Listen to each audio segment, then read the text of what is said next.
They said it was the most technologically advanced ship. They said it was unsinkable. And when it sank, they made a movie about it. These were the main reasons why the Titanic disaster became world famous. But unfortunately, this is not the only large-scale shipwreck. And sadly, there have been cases much worse than the tragedy of the Titanic. One of them occurred on April 27, 1865. The Sultana steamboat carried passengers and cargo daily between St. Louis and New Orleans. It was a pretty large wooden boat with 3 decks and was 260 feet long and 70 feet wide, almost twice the size of a basketball court.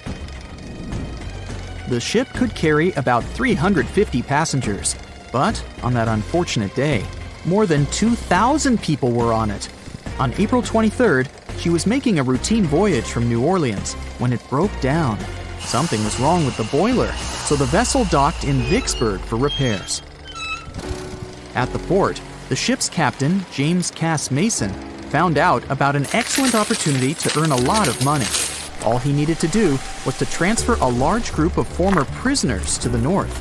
The captain agreed to do it, but the problem was that the boiler required a lot of time to repair. Mason was afraid that his competitors would take the job, so he decided to sail despite the malfunction the ship had. He patched up the holes in the boiler instead of a big repair and invited all the ex-prisoners on board. So, there was a broken boiler, an excess number of passengers, a lack of lifeboats, and not the best river conditions. Also, the captain refused to send the ex-prisoners to the hold, so they were all with ordinary passengers. There were strong chances for a shipwreck, but the greedy desire to earn more money was stronger. The Sultana went on a voyage and sailed up the river for 2 days. At this time, one of the biggest Mississippi floods in history began. The river overflowed its shores because of the flood, with the water level rising several feet. All the trees on the shore disappeared, and only the tops were sticking out of the water. The ship sailed opposite this powerful current, making the boiler work too hard. On the evening of April 26th, the Sultana arrived in Memphis, Tennessee, and they loaded even more, 120 tons of sugar and 200 passengers. She got incredibly heavy. Around midnight, the ship continued its dangerous journey. The captain sailed to barges to load a shipment of coal. At 1 a.m., the vessel left the barge. At 2 a.m., the broken boiler, unable to withstand the load, suddenly exploded. The Sultana was just 7 miles north of Memphis. Few people survived that day. The problem was that passengers trying to escape from the fire jumped into a cold river with a strong current. The Sultana disaster is considered the most tragic shipwreck in the history of the United States. The exact number of those who didn't survive is still unknown. According to various sources, this number was from 961 to 1,800 people. Don't be surprised that almost no one knows this story. There were many more survivors in the Titanic tragedy, and everybody heard about it. But the Sultana sank during one high-profile event. 12 days before the shipwreck, the country lost Abraham Lincoln. People hadn't yet recovered from this news, so no one paid much attention to the tragedy of the Sultana. Many catastrophes happened quite recently by historical standards. One of them occurred in 2002. The ferry Lyubov was a Senegalese vessel. The ferry sailed twice a week, mainly along the coast of Dakar, carrying passengers who traded mango and palm oil. It made daily voyages and never faced severe problems, thanks to modern rescue equipment and good repair service. But one day, the ship's crew discovered a malfunction and sent the boat to port. For almost a year, Lyubov was in a non-working condition, awaiting repairs. But it didn't get high-quality service. After poor maintenance, the ferry set off on its last voyage. On September 26, 2002, Lyubov sailed between southern Senegal and Dakar, and at 11 p.m. headed toward Gambia, where a strong storm began. The wind raised high waves, but this wasn't critical for the large passenger ship unless the number of people on board didn't exceed the established norm. Lyubov was supposed to carry about 500 passengers, but had many more people that day. Too many passengers, poor repairs, and a strong storm caused severe problems for the ship. But the main factor in the shipwreck was that Lyubov was only built for sailing in coastal waters, but that day it sailed far from the shore. Big waves started rocking the boat, and at some point, it just turned upside down.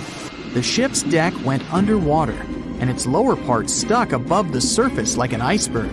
All the passengers sitting in cabins fell on the ceiling and lost their orientation in space. There were no holes or damage in the ship's hull, and water flooded the lower decks for a long time. The vessel stood in a twisted position for several hours. Then, the boat began to sink when the water seeped through the deck and hold. The ocean was warm, but no one came to save the passengers. People had to wait almost 4 days to be rescued. Unfortunately, only a few managed to survive. The Philippines is a very dangerous area for ships. This place consists of several thousand islands and a vast area with shallow water. Ships can run aground and damage the hull with reefs and pitfalls. On September 20th, 1987, one of the most terrible disasters in navigation history occurred there. A Philippine passenger ferry called Dona Paz left one of the islands and sailed toward Manila. The sun was shining, the ocean was calm, and the visibility was good. But for some reason, the crew members didn't notice how the tanker Vector was approaching them. The two ships collided at low speed. The collision wasn't strong, but the problem was that the Vector had tons of oil on board, and the Dona Paz crashed into the cargo hold where that oil was stored. So it spilled all over the ocean, and then a spark slipped through. Not only did the two ships catch fire, but also filled with water. Both ships sank in a matter of seconds. Only a few dozen people survived that disaster. On September 27, 1854, the passenger ship Arctic sailed from Liverpool to New York. The fog came rolling down, and visibility got really bad. Another boat appeared out of the thick white haze, the French steamer Vesta. The ships were close enough to each other that a collision was inevitable. The French vessel was smaller, so it seemed to the Arctic's captain that Vesta had received a lot of damage. And while he was staring at the other ship, his boat got quickly filled with water. The captain gave the order to sail to the shore as fast as possible, but the ship's engines stopped working because of the flood. Then the ship's crew started to lower lifeboats with women and kids. Still, when rescuers found lifeboats with people, it turned out that only 87 out of 400 people survived, 65 crew members and 22 passengers. Surprisingly, there were only grown men among them. The ship's captain survived by clinging to the wreckage. All newspapers wrote about this story as one of the most terrible and shameful tragedies in navigation history. The survivors were criticized because they didn't save women and kids, and the crew members were accused of violating the law, since the safety of passengers should be higher than the safety of sailors. But despite this, none of them were brought to responsibility. Unfortunately, shipwrecks still occur to this day, but fortunately, there are fewer of them than before, thanks to modern navigation systems and radar. But no technology can guarantee there won't be a super strong storm or any other emergency that no one can foresee. The year was 1854, and the SS Arctic, the fastest passenger liner of its time, set out to cross the Atlantic. As it sailed through the misty veil, it slowly disappeared into the unknown. The Collins Line, an American shipping company, was started in 1818 and only began seriously trading in the transatlantic by 1835. Its steamships crossed the Atlantic from Liverpool to New York within just 10 days. Doesn't sound like a great speed today, I know, but back then, the same thing took other ships several weeks. Light on the water with their wooden hulls, powering through with a strong steam engine, those steamships were the favorite choice for many high-profile people. What could go wrong with such an advanced ship, they thought. This reminds me of some other ship everyone believed to be unsinkable. But anyway, back to the Collins Line. It grew to be a serious contender on transatlantic routes, with only one other competitor, the Cunard's Line. It was a British company also aiming to be the main force through the Arctic Passage. In 1835, the company received a new ship that traveled to Liverpool and came back to New York with the largest cargo ever at that time. From then, the Collins Line was steadily growing. It seemed like there would only be future successes for it. Unfortunately, their lavish ships became costly to run with the amount of coal used. Massive power along with weak wooden hulls meant they needed many repairs after each voyage. So, every trip ended up being expensive. But since the ships were safe and had a great reputation, people were willing to pay the price, and the company was definitely not in crisis. They had achieved something no one had managed to do before them. Like I told you, their ships crossed the Atlantic in a whopping 10 days, and Edward Collins, the owner, was very determined to maintain the pace. Their 5 ships easily outran the Cunard's Line of only 3. With this great praise, it provided more attention. Though the Cunard's ships were slower with their iron hulls, they believed there was still profit, regardless of how slowly they sailed. Among Collins' ships, the Arctic, the third of them to be launched, was the largest, reaching 284 feet long, with 2 side-lever steam engines, each with 1,000 horsepower. The paddle wheels made 16 revolutions a minute when at full speed. At the time of its launch, the press called it the most stupendous vessel ever constructed in the United States. But glamour and fame couldn't avoid what would come next. On the 27th of September, the Arctic was on its journey from Liverpool to New York, continuing a speed pace through the thick fog. It's possible that by that moment, after 4 years of record-breaking trips, the crew became overconfident with their sailing and the ship. Going only 50 miles from Newfoundland, they carelessly continued through the fog with no radio contact, sonar, or any other form of identifying objects, equipped only with Morse code.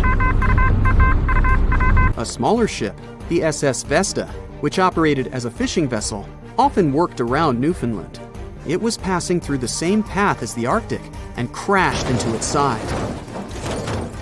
Shocked by the collision, the captain of the Arctic offered help to the much smaller Vesta, but it was soon clear that the damage that seemed minor on the Arctic was far worse.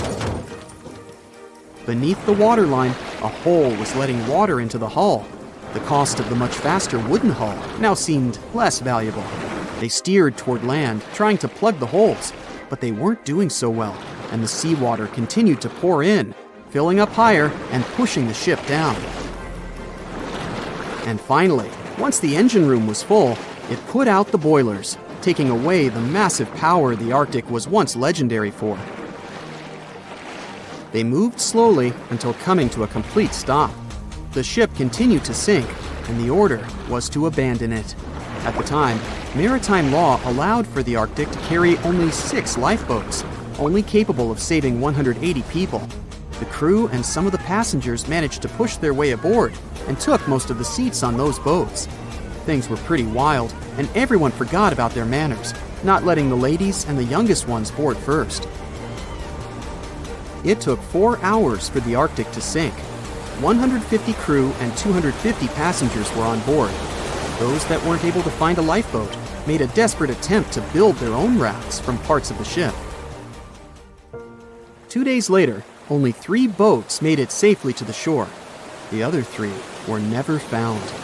Believe it or not, the rescue party also saved some people that had been clinging to the wreckage for 2 days. Unlike the crew, the captain went down with the Arctic, but amazingly survived. He would be only one of 85 people that made it out of the 400 on board. When the news arrived 2 weeks later, the public responded with great sadness to the losses. Great anger soon followed towards the poor safety measures in the crew. The press published demands to change the laws for more lifeboats. It only made sense to have enough for every person on board a ship. But they ignored those requests. This neglect would lead to more disasters in the future. Enough lifeboats would only come into maritime law some 60 years later, after the disaster of the Titanic. Edward Cullen's wife and 2 children were also aboard the ship and didn't return. He was heartbroken, but didn't stop running his business. The Collins Line still had a reputation to uphold, the biggest, fastest, and most luxurious on the Atlantic. Edward Collins would now build an even better ship than any other. It was named the Adriatic, and it was the largest ship in the world, 354 feet long. With 2 alternating steam engines that had never been built of this size. These steam engines at the time were at the height of engineering, though today you can only see them in models and toys. With the new addition of 2 masts, the Adriatic would also be able to sail if needed. Luckily, they made some lessons from the disaster of the Arctic. But before their new ship, the Adriatic, was built, another disaster had occurred. The sister ship of the Arctic had also sunk. They believed this second ship was desperate to stay in front of the Cunard's Line and hit an iceberg somewhere during the race. This weird contest took the lives of 141 people. The desperation of Collins and his weakly built hulls pushed the company towards bankruptcy in 1858. The newly built Adriatic, costing over $1 million, had only made 1 voyage in the end. And even that voyage was considered a disaster. The ship collided with a tugboat. It still managed to finish its maiden voyage at a suitable time. After the company had gone bankrupt, they had to sell the ship for only $50,000. They removed the great giant engines, replacing them with only sails. Although it was once the greatest ship on the high seas, it was only 30 years later until it was abandoned, labeled irreparable, and anchored in a river. The other remaining ships were also sold and only used for parts. Edward Collins left the industry altogether, seeking work on dry land instead. As the Collins Line was no longer in the mix, the Cunards would grow in strength. Without competition, they would win the Blue Riband for the next 30 years, and 180 years later, after producing hundreds of ships. They still have a constant presence on the seas, as they provide transatlantic crossings, world voyages, and leisure cruises. To this day, the Cunard Line is the only one to run ships between Europe and America, and it's great proof that it's not always the fastest that's the best. They say nothing is ever lost, and it's true. Let's discover ships frozen in time. The first one is truly fascinating. Here, the Antikythera shipwreck. It's a Greek trading ship from the 1st century BCE. It's located on the east side of the Greek island of Antikythera and at the merging point of the Aegean and Mediterranean seas. Around 2,000 years later, in 1900, a group of Greek sponge divers discovered the wreck. They were going to Tunisia, yet they were forced to find shelter from a storm on a nearby island. Since they couldn't go anywhere due to the storm, they decided to look for sponges until the weather got calmer. One of the divers discovered the shipwreck at depths of around 130 feet. Imagine someone going for a sponge hunt, but getting out to the surface with archaeological treasures. The captain of the sponge boat talked to the Greek officials about what they had found. The officials sent 2 ships to the wreckage. The salvage operation was successful, and discoveries are now in Greece's National Archaeological Museum in Athens. The findings included 3 life-sized marble horses, jewelry, coins, and hundreds of works of art, including a 7-foot-tall Colossus statue of Hercules. Among these treasures, Antikythera ephebe, a bronze statue of a young man, caught more attention. Because the ephebe doesn't comply with any familiar iconographic model, and there are no known copies of his type, he held a spherical object in his hand. Scholars have different theories of who that person could be, but they are not in a consensus yet. More than 70 years later, Jacques-Yves Cousteau and his team went to the area and recovered hundreds more artifacts and the remains of 4 people. Interestingly, they discovered a complex set of interlocking gears, capable of predicting the movement of the sun, moon, and several planets. The mechanism can also show the times of solar and lunar eclipses years into the future. Think of this Antikythera mechanism as an early computer calendar, to plan significant events like agricultural activities, religious rituals, and Olympic Games. These artifacts found in the Antikythera wreckage are some of the most important findings in modern archaeology. Just the Antikythera mechanism itself has changed our perception of the limits of ancient technology. The mechanism has a sophisticated design and was made over 1,000 years ago.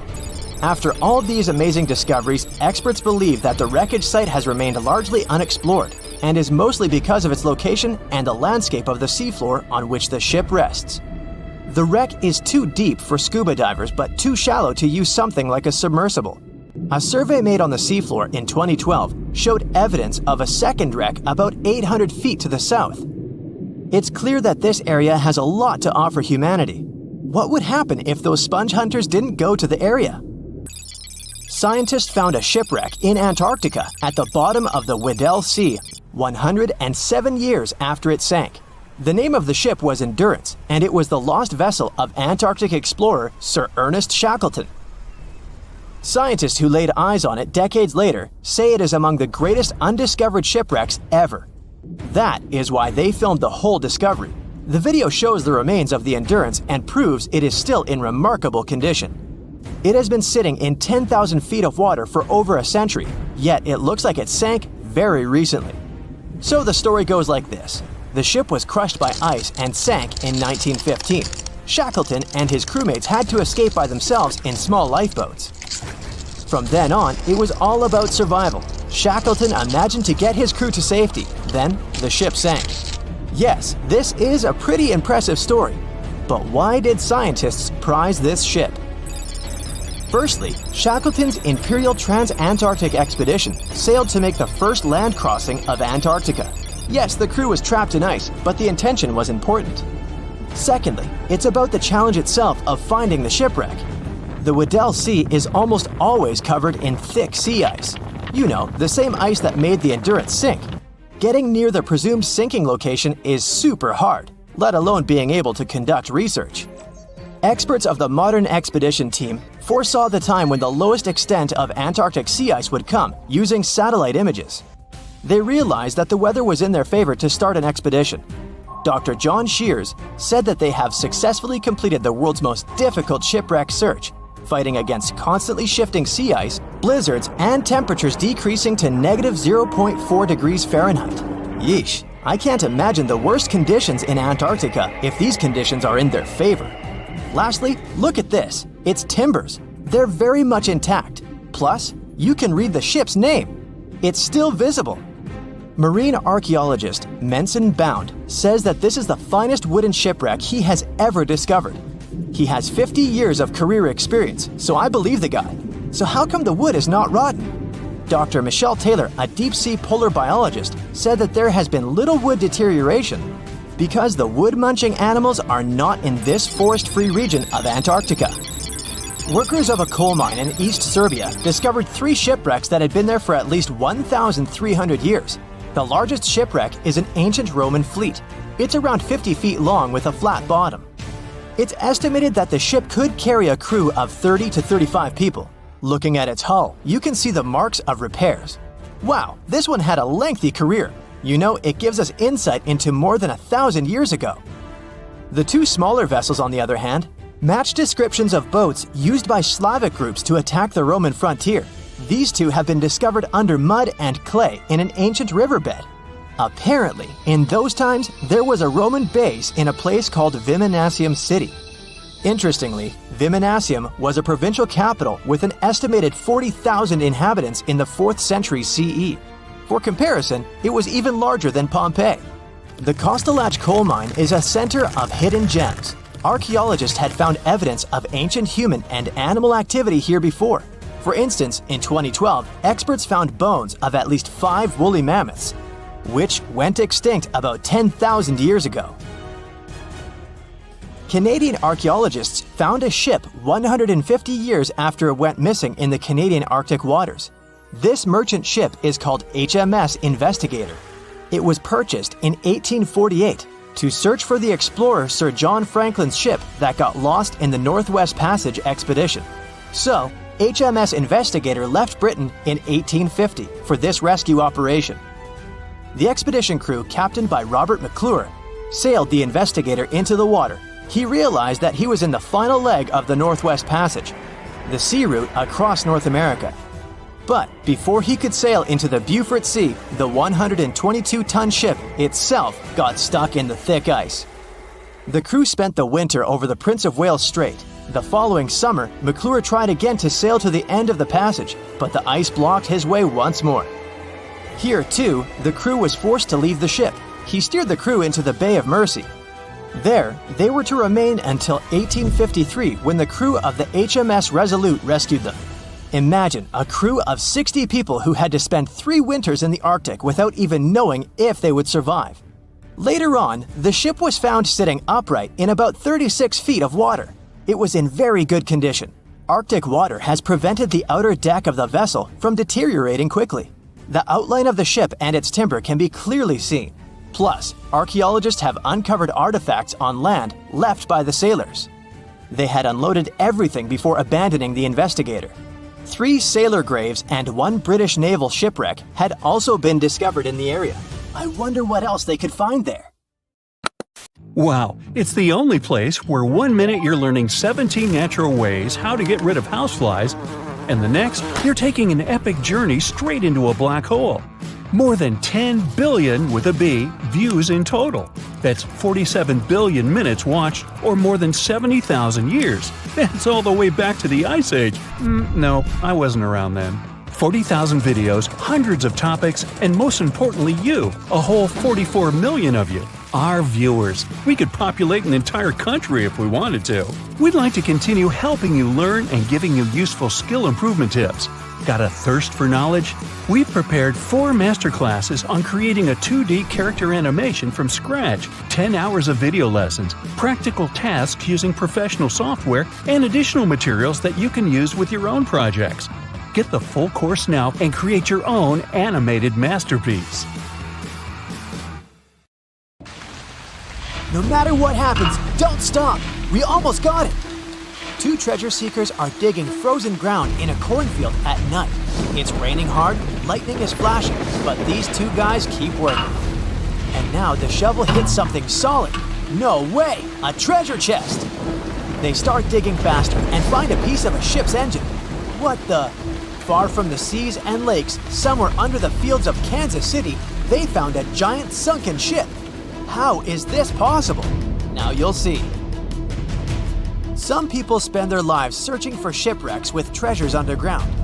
One of them is explorer David Hawley. He's been looking for such ships far from the seas, rivers, and oceans for many years. He does this because he likes the feeling of adventure. The holds of these ships may contain chests of gold, antiques, and artifacts. And you can get a lot of money for them. David says you don't have to go into the ocean to find a sunken ship. They may be lying in your backyard. But why do ships end up buried underground among fields, farms, and plains? Let's find out using the example of steamboat Great White Arabia. According to old records, the newspaper clippings, this ship had been carrying about 200 tons of treasure before it sank in 1856. Many rumors and local legends said the ship was lying underground, a few miles northeast of Kansas City. It was there because people deliberately altered the riverbed and channels of the Missouri River in the second half of the 19th century. They artificially brought the shores closer to each other. They narrowed the river to increase the flow's speed, so boats could sail much faster.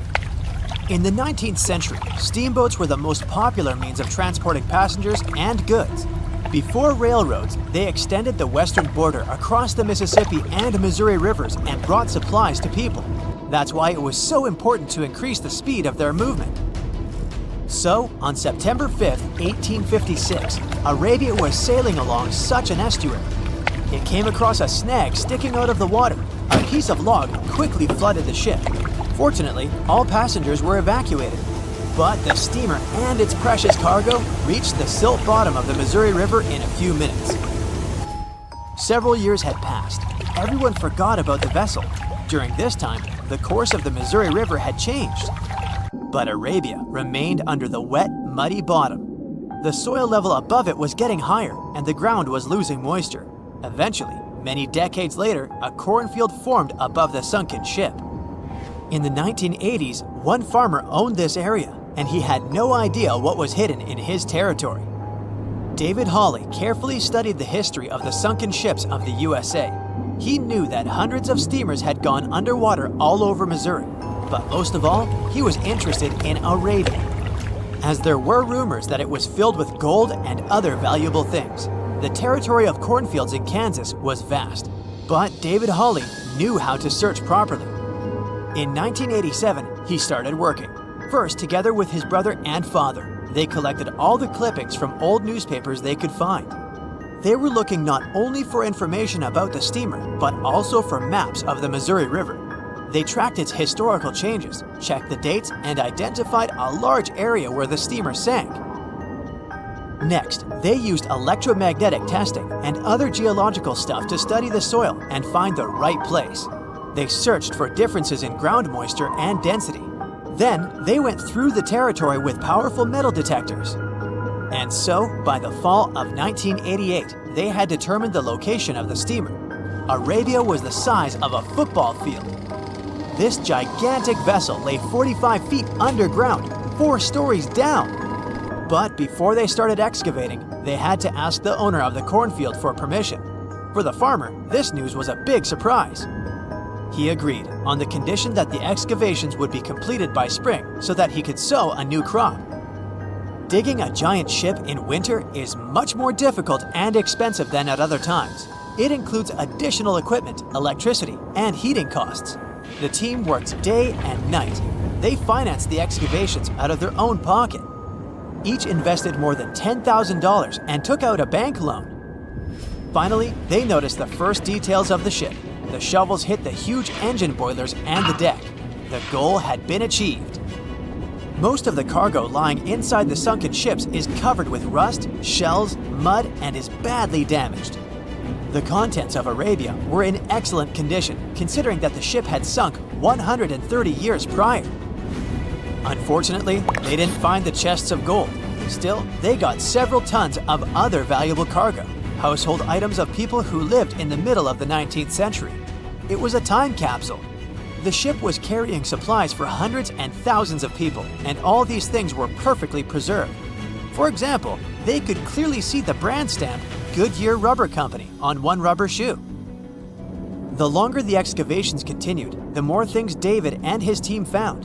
In the barrels, they found plates from the 19th century. They were intact and usable. Also, there were clean clothes, thousands of pairs of shoes, harpoons, frying pans, and umbrellas. The ship was carrying cargo to supply about 16 small towns. Yes, it's not gold, but such artifacts are also precious. The contents of the ship could be worth millions. However, the crew wasn't going to sell these things. They made a museum on the site of a former fruit market in Kansas City. If you go there, you will immediately feel like you're in a department store of the 19th century. There are thousands of items in good condition. Even the matches here are dry enough to light up. It took David many years to present the entire collection from the steamship. He values each of the items and doesn't want to sell them. Anyone can come here, pay for a ticket, and find themselves in the past. Who knows, maybe there's an old ship hidden in your backyard too. Geologists found an older vessel in the hot desert of Namibia in 2008. This ship sailed back in the days when pirates scared sailors on the seas, and now it's inside a dried-up lagoon. The ship sailed from Lisbon in 1533 and disappeared with the crew near a small diamond mining town. After almost 500 years, the hull had been badly damaged. Only the carcass of the ship remained, but the treasure hidden inside the vessel stayed intact. They carefully studied the boat for a long time, trying not to ruin anything. And then, 5 days later, they found a big old chest in the hold. Carefully opening it, they found gold coins there. Thus, the cost of the ship was estimated at about $10 million. The exact cause of the shipwreck is unknown, but experts believe the ship was destroyed by heavy cargo and bad weather. went to the bottom of a lagoon that later became a desert. Some find an airplane in their backyard, others discover a ship, and one man found a passage to an ancient secret city in his house. This happened in Turkey in 1963. The owners of the building decided to make repairs. He went to his basement and knocked down the wall to turn this place into a living room. And so, behind one wall, he found a tunnel leading underground. The man thought it was some kind of a secret chamber. He went down there and realized it was something much more than that. It was an ancient city 18 floors deep. People built it in the years 780 to 1180 as a refuge from weather disasters and the invasion of enemies. This place also includes many underground tunnels that stretch for several miles in different directions. People could get to the town from different points using secret passages leading to these roads. The city can accommodate about 20,000 residents, livestock, and tons of food supplies. Archaeologists have also found a chapel, schools, stables, and public kitchens there. It has recently become a popular location for many tourists looking for the perfect place to get away from it all. If you're lucky enough to catch a sunny day here, it's like no other, I can assure you. Chances are, you'll end up having loads of foggy days, but let's be honest, they have a special allure of their own. This enchanting smile-shaped island is called Sable Island. It's located 190 miles from mainland Nova Scotia. It wasn't accessible to the general public until 2013. That's when it was added to the list of National Parks of Canada. You can get here either by plane or by water. But what's so enchanting about this place anyway? There must be something since the yearly tourist count is growing every year. Firstly, there's a spectacular number of wild horses here. There are between 200 and 500 horses roaming free all over the island. There's also a large population of gray seals. The place is also the only breeding location of a rare bird species called the Ipswich sparrow. If you're already considering a trip here, there are some things you need to know first. Remember that fog I mentioned earlier? Well, it turns out that Sable Island is the foggiest place in the Canadian Maritimes. I'm talking about approximately 127 foggy days each year. During such days, Sable Island literally disappears underneath a thick layer of fog. You won't be able to explore the place on your own either. The local regulations state that visitors need to travel within a group, and they also need to keep a 197-foot distance from the wildlife they can encounter here. As charming as this place may be, it holds a dark secret hidden beneath the sandy dunes, and it has nothing to do with beautiful creatures living here or the island's unique vegetation. Apart from being known from its horses and seals, Sable Island is infamous for an overwhelming number of shipwrecks. Over the years, about 350 ships have ended their lives here, on these sandbars. When survivors described their experiences, they usually mentioned harsh weather conditions near this mysterious island. The island also made its way into literature when it was described in a book called The Perfect Storm, which was written by Sebastian Junger and published in 1997. The book was so successful that it was later adapted for the big screen in 2000, with George Clooney playing the leading role. The first recorded shipwreck near Sable Island dates back to 1583. The boat was named the HMS Delight and was under the command of British adventurer and explorer Sir Humphrey Gilbert. Only 17 people managed to survive the catastrophe by escaping in a small boat. Records mention that they spent 7 days at sea before reaching the shores of Newfoundland. In 1884, another vessel named the Nicosia struggled in the thick fog as well. The ship was completely destroyed, but fortunately, all 18 crew members managed to survive. The captain's son was almost lost at sea when a lifeboat capsized when he was climbing into it. He somehow managed to stay underneath the lifeboat, which was completely submerged. When this lifeboat righted, he eventually emerged from the water and was rescued for the second time. The years between 1947 and 1999 were relatively quiet on the island. In 1999, though, a yacht called the Merrimack ran aground near the shore of the island at about 2 a.m. on July 27th. The 40-foot fiberglass boat had a crew of only 3 people. Natural gas exploration workers, who were luckily not far away, rescued them. The crew managed to fly safely to Halifax the next day. The owner of the Merrimack tried to recover his boat by hiring local fishermen. Unfortunately, this operation was unsuccessful, since only the fittings of the yacht were eventually saved. It took no more than 6 weeks for the sand and waves to crush and completely break up the hull of the Merrimack. So what is it about this place that's so dangerous for boats? Does it have anything to do with the weather? Or maybe there's other forces at play? The explanation turns out to be a bit more complex, and it wasn't easy to figure out, at least not way back in the 1500s. First of all, the island is located close to one of the world's richest fishing grounds. Since it's also near one of the major shipping routes between Europe and North America, hundreds of vessels sail past it each year. The likelihood of shipwreck increases when there are so many boats roaming around the area. Sable Island is also in the way of most of the storms that move up the Atlantic coast of North America. It's no surprise that boats often get hurtled straight onto the shores of this island. The weather has a lot to do with it too. During the summer season, the warm air from the Gulf Stream creates a dense fog as it merges with the cool air by the Labrador Current that passes by the island.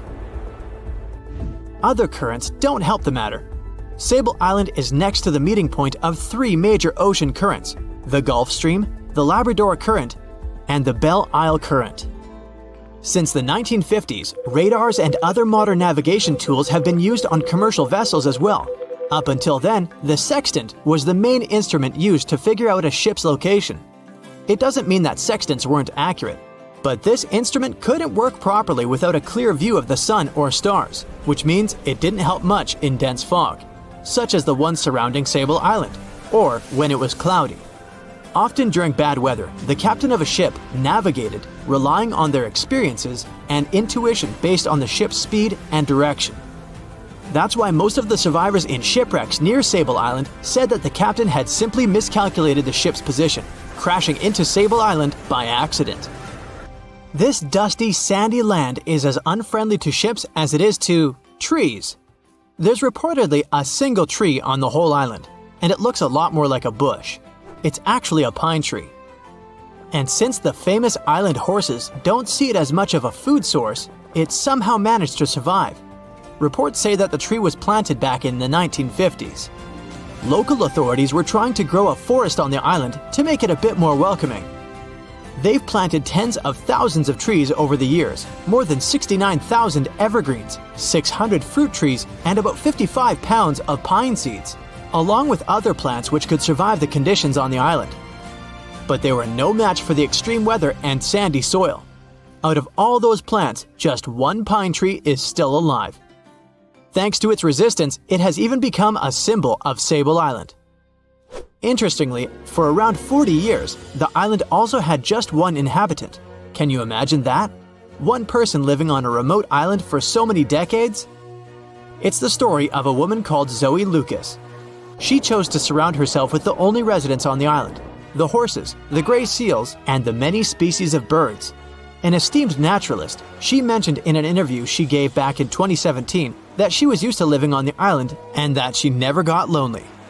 To survive here, she had to put together an essentials kit. It included a notebook to take notes and a pair of binoculars to study the wildlife.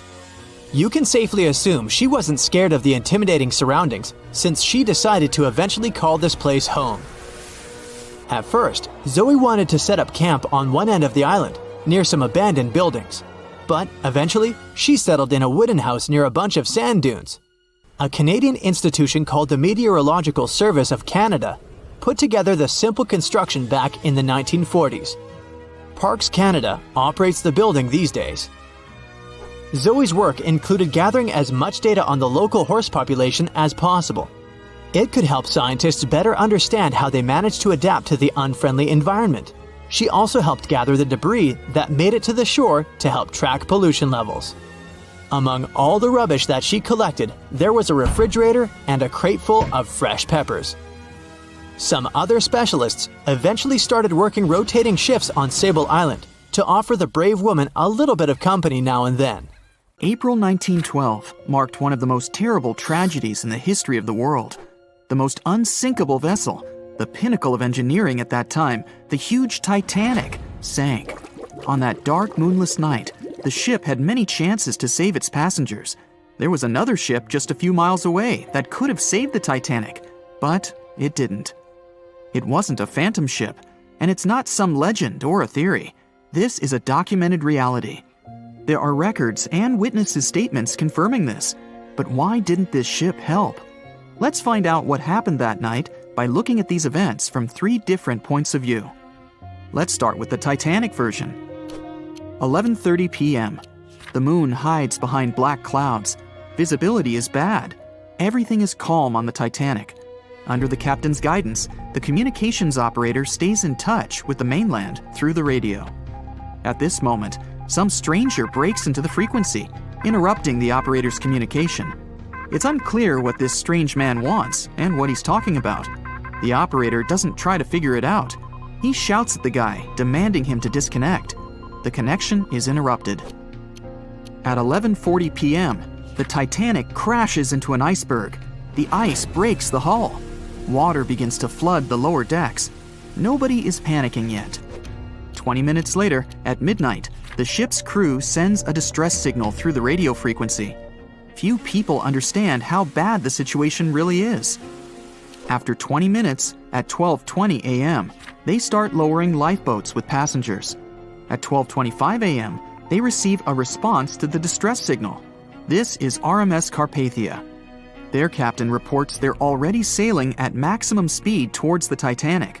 But the problem is that the crash site is 58 miles away. This means Carpathia will only be here in 4 hours. At 12:45 a.m., the sinking ship's crew release rockets into the air. These flares are one of the main reasons for the terrible fate of many passengers, but more on that later. 90 minutes later, the Titanic's deck breaks and the ship dives underwater. At 4:10 a.m., the Carpathia finally arrives at the shipwreck location. The crew members make heroic efforts to save all the people. They take 705 survivors on board. At this moment, another ship appears. It's SS Californian. The Carpathia sails towards the New York coast with all the people. The Californian floats in search of passengers and finds nothing but wreckage. The ship was only a few miles away while the Titanic sank into the icy water. The Californian could have saved these people, but did nothing. Its captain, Stanley Lord, made one of the most terrible acts that a sailor can allow. He didn't help a sinking ship.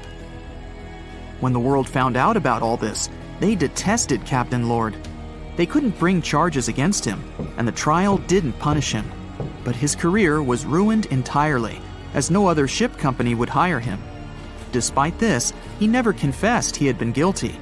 Before he passed away, the captain said it hadn't been his fault. If this was true, then what happened there? This brings us to the Californian version. It's the night of April 14th. The Californian is sailing in the cold waters of the North Atlantic. The ship gets into a section with a lot of icebergs. At 10:10 p.m., Captain Lord stops the ship. It's too dangerous to move around this area, as they can damage the hull. At 11 p.m., the ship starts drifting. It's impossible to move in such conditions with such poor visibility. The captain knows that the Titanic is coming here, so he orders the radio operator to warn the ship about the danger. Radio operator Evans turns on the receiver and tries to contact the Titanic. He spends about 30 minutes on it. The connection is finally established. At this moment, the Titanic radio operator is speaking with the mainland. Evans interrupts this conversation and tries to warn the ship about icebergs. The operator doesn't understand Evans' words. He's annoyed because Evans broke into the channel so brazenly. He shouts at Evans and cuts the connection. Tired, Evans turns off the receiver and informs his superiors about the incident. It's still a mystery how the captain reacted to this news. He probably thought the Titanic knew about the danger. He lets Evans go to bed. If Evans hadn't turned off the radio and waited 1 hour, he would have heard a distress signal from the Titanic. But you shouldn't blame him. At this point, he has no official reason to stay at the transmitter. Evans is too exhausted and can't fight drowsiness. So, Evans goes to bed. The Titanic begins to sink. Its captain sends a distress signal. The operator on board the Carpathia catches it, but the Californian doesn't, since the receiver is turned off. Captain Lord can't sleep. He feels that something is wrong. Meanwhile, the Titanic is rapidly sinking under the water. The captain gives the order to launch rockets into the air. And here is where one of the critical mistakes takes place. They release warning lights, but they are not red. The crew forgot to take red rockets on board for some reason, so they lit up the sky with a bright white light. If you need to send a distress signal, you need to release red lights. Captain Lord sees these lights, but doesn't perceive them as a cry for help. It can't be that there are no standard red rockets on such a massive ship as the Titanic. But, unfortunately, it can. Captain Lord thinks the Titanic is sailing away. Perhaps there is some unknown reason behind those white lights, but he doesn't really know. So, Captain Lord has no idea that the Titanic is sinking. He still decides to contact the ship, but this time, not through radio communication. Captain Lord doesn't wake up the radio operator and sends a signal to the Titanic through a signal lamp. It's important to understand that many old-school captains didn't take radio communication seriously. They didn't understand the value of this technology. That's why Captain Lord doesn't wake up Evans. He sends light signals, but the Titanic doesn't respond. Many survivors later mentioned seeing the flashing lights of the Californian, but there was nothing they could have done. The ship's crew doesn't hear their cries for help. At 2:20 a.m., the Titanic completely goes underwater. A little more than 2 hours later, radio operator Evans wakes up and turns the transmitter on. He hears many rescuers talking about the sunken ship. Evans understands everything. He reports this to the captain. At that moment, the Californian immediately heads to the wreck site. They meet Carpathia there. With the survivors on board, it sails towards New York. The Californian stays sailing and looking for people. They find nothing but wreckage. The Californian returns to the mainland. The news about the ship that could have saved the Titanic is spreading all over the country. The trial begins. Captain Stanley Lord and the crew tell their version. They say their ship had been standing still. Many people don't believe them, and some of the surviving passengers claim to have seen the Californian sailing by. Still, the judge declares them innocent. 1962. Captain Stanley Lord is a very old man. He calls a notary to confess something. The captain makes his last remark about this case. He swears he's not guilty. But if it wasn't the Californian sailing past the Titanic at that moment, then what? The Samson theory could answer that question for us. The sealing ship Samson is sailing in the cold waters of the North Atlantic. The crew aren't sleeping. They carefully study the surroundings, but not because they're afraid of icebergs. They're scared of meeting with the U.S. Coast Guard. The Samson ship's crew catch seals, which is illegal. At 12:45 a.m., Samson's captain sees white signal rockets. The team is sure it's the Coast Guard. They turn off the lights and sail away. It's dark, so they don't notice the sinking Titanic. They return to the coast of Iceland and hear about the disaster. They realize they have abandoned the drowning passengers. The nephew of one of Samson's crew members reads about this story in his uncle's diary. The nephew asks for permission to publish these recordings. All the people realize that Captain Lord wasn't guilty, but unfortunately, he didn't live to see this moment. Actually, it's still unknown who is guilty in this story. 2 ships were nearby the Titanic. Their captains were adequate people.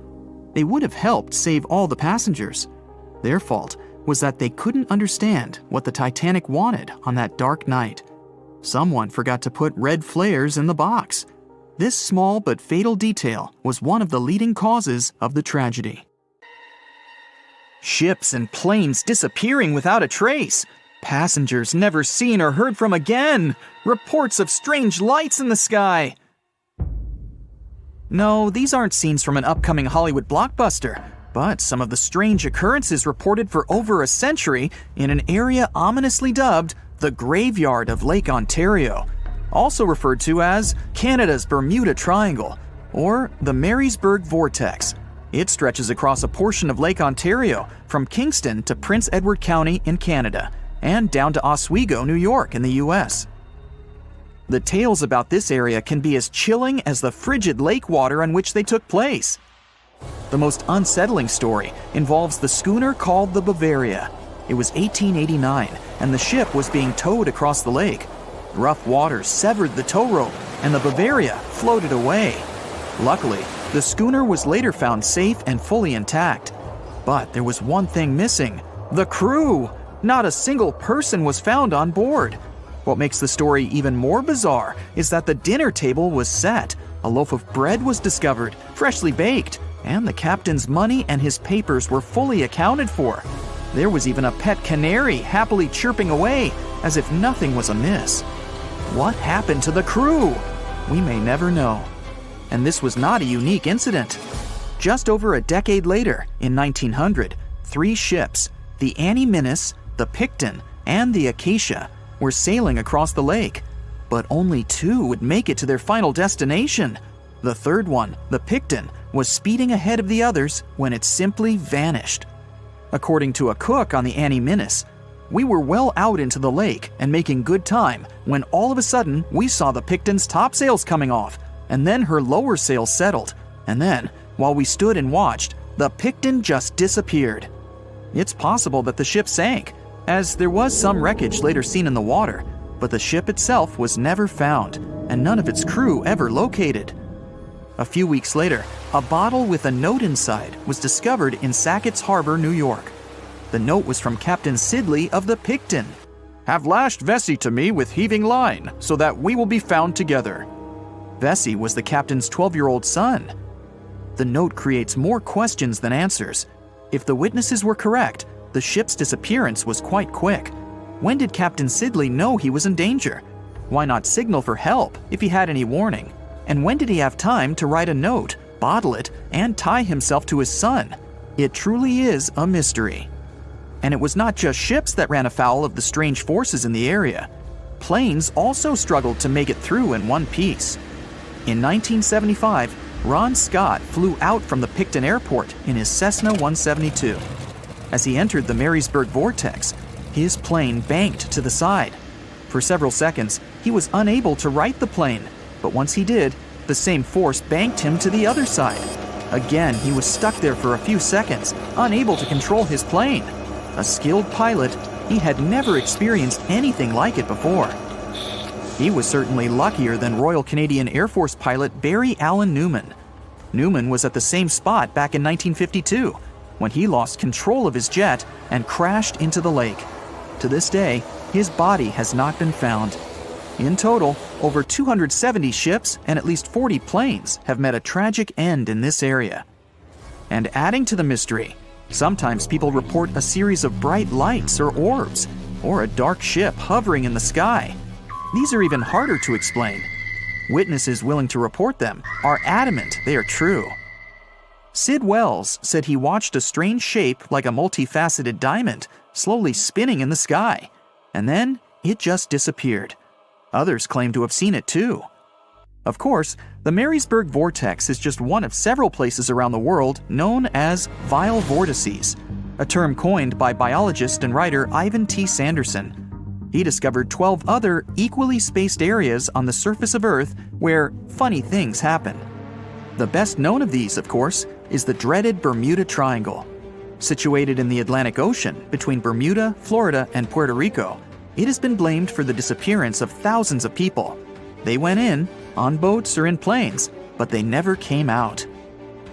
Even the explorer Christopher Columbus experienced the mystery of the Bermuda Triangle during his first voyage to America in 1492. He said the compasses pointed in the wrong direction, the sea levels seemed to change dramatically, and he even spotted strange lights in the sky.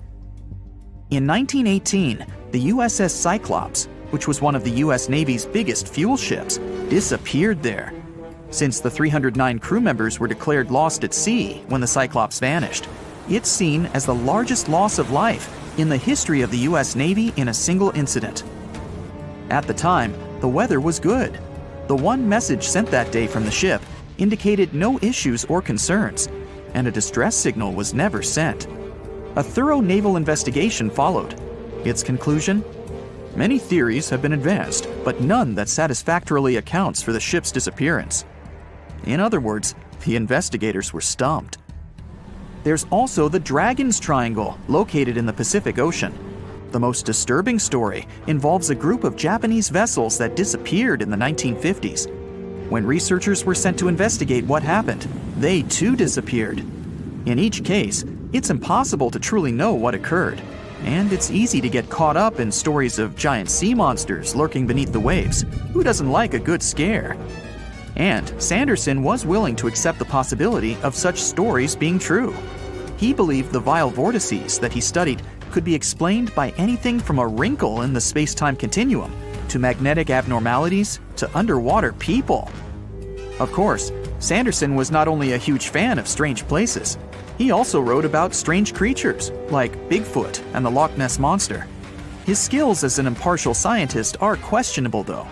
In 1948, he claimed that some 3-toed footprints found at Clearwater Beach in Florida were proof of 15-foot-tall penguins, arguing that they were impossible to fake. In 1988, Tony Singerini revealed that he and his friend, attaching some cast-iron feet to his high-top sneakers, were behind the giant penguin hoax. So maybe Sanderson isn't the most reliable source after all, but there are also some very compelling and wholly natural explanations. Let's look specifically at the Marysburg Vortex. It's entirely possible that ships like the Bavaria and the Picton were done in by a mix of bad luck and bad weather. Unsettled weather is certainly not uncommon on Lake Ontario, and flash storms on the open water can prove dangerous to the most skilled sailor. And even today, with advances in weather forecasting, we get it wrong all the time. Back then, there was no way to predict that a storm was just around the corner. And the weather was just one issue. Historian Mark Seguin said that the area was always known to be dangerous, as the lake bed quickly becomes shallow along the eastern shore. There are also small rocky islands and shoals scattered throughout the area, making sailing a risky venture, especially for larger vessels or those weighed down by heavy cargo. By the mid-20th century, modern weather forecasting and improved shipbuilding alleviated most of the hazards of the Great Lakes shipping, resulting in fewer losses. The last major shipwreck in any of the Great Lakes was that of the SS Edmund Fitzgerald, which sank off the coast of Lake Superior in 1975, with 29 crew members going down with it. It seems the vortex is no match for human progress. And as for lights or images in the sky, in most cases, it's the result of an interesting phenomenon called thermal or temperature inversion. When this happens, a layer of warm air becomes trapped under cold air. This can result in mirages or reflections.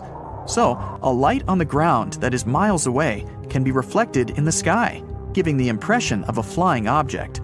Other parts of the mystery may be solved with a little time. Lake Ontario's freshwater and frigid temperatures help preserve the ships and planes that came to rest there. As divers and researchers continue to explore the area, maybe we'll finally learn the fate of the Bavaria, the Picton, Captain Sidley, and his son. At the beginning of the 20th century, somewhere off the coast of West Africa, a German steamship was leaving the port. Suddenly, the weather got worse, and the vessel entered a thick fog. The sailors ran aground on a sandbank close to the shore. Luckily, no one was hurt, and they were even able to save their precious cargo. But the ship was stuck in the sand for good. And it was not alone there. Nearly the entire length of the western coast of Namibia is called Skeleton Coast. If the name sounds scary, that's because it is. This 976-mile-long beach line is among the most dangerous places on Earth. The local Bushman tribes believe that their supreme deity made this land when it was angry. The Portuguese were the first Europeans to set foot in Namibia in the 15th century. And yep, they didn't like Skeleton Coast either. Portuguese explorers thought this land presented the gates to the underworld. This is the place where the Namib Desert meets the Atlantic Ocean. It might be dangerous, but it's actually beautiful. Plus, it's a UNESCO World Heritage Site. If Skeleton Coast had a PR manager, they would quit on the first day on the job. The area is not exactly tourist-friendly because of its geography and history. Beneath the sand and the waves, there is a secret ocean currently lurking for unsuspecting sailors. It's called Benguela Current. It flows towards the north along the coast of southern Africa. This part of the Atlantic is rich in marine life, but the current's land neighbor isn't that happy with the deal. This arid climate created the Namib Desert, one of the driest regions on Earth. And that marine life I just mentioned? It's sharks. 11 species of them to be exact. And yes, the great white decides to pop by once in a while. So far, we've got a desert landscape, strong currents, and sharks. Not a place for a beachside resort, definitely. But if someone ends up on Skeleton Coast, will they know they're in danger? Don't worry, they will. The beach is littered with wrecks of all sizes and shapes. If you remember that German ship I mentioned in the very beginning, its massive and rusted stern is now sticking out from the desert sand. There are some 500 wrecks in total scattered along the coast, and it's a mixed crowd, from Portuguese galleons centuries old to ships that ran ashore here in the 21st century. A modern fishing ship called Zela India managed to slip from its tow rope in 2008 and ended up on Skeleton Coast. Okay, it didn't escape on its own, it had some help from the elements. But it's better to be a tourist attraction on a beach than to be broken up for scrap. That's where the trawler was originally going, poor thing. Skeleton Coast's most famous inhabitant, to call it such a place, is the wreck of the Dunedin Star. The British cargo liner ran aground here in 1942. The massive rescue operation that followed reveals why it's so dangerous for sailors to end up here. The rescuers managed to save all of the crew and passengers, but at a heavy price. An aircraft and a tugboat were lost in the process.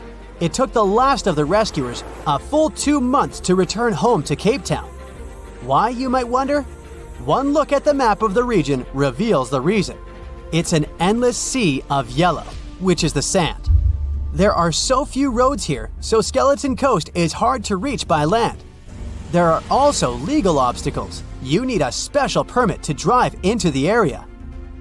But the skeletons in the name of the area don't only refer to ships, they also stand for animal bones. Most of these belong to whales and seals. Many animals have adapted to the area, so lions and hyenas roam the coastline in search of a meal. Yeah, now there are hungry lions as well, as if those sharks weren't enough. Other animals with a temporary residence on Skeleton Coast include elephants, cheetahs, leopards, and giraffes. In 1971, the Namibian authorities established a national park here, but except for surfers, after an adrenaline rush, they don't get many visitors. You can understand why. The Namib Desert is the oldest desert in the world, and it's not very tourist-friendly either. Those who travel to the region should pack sunscreen and a warm winter jacket. A weird combo, right? Well, not so much when you think that during the day, temperatures soar over 110 degrees Fahrenheit. At night, the air temperature drops below freezing. What a climate roller coaster! And that's not the final danger. Yep, there's more. Remember how that German ship got lost in thick fog? Yeah, it wasn't a one-off event. Because of the region's climate, fog shows up frequently. Sailors should cover their ears now, but this fog is actually good for wildlife. This is their only source of water in the Namib Desert. Reptiles and mammals have adapted to the harsh climate.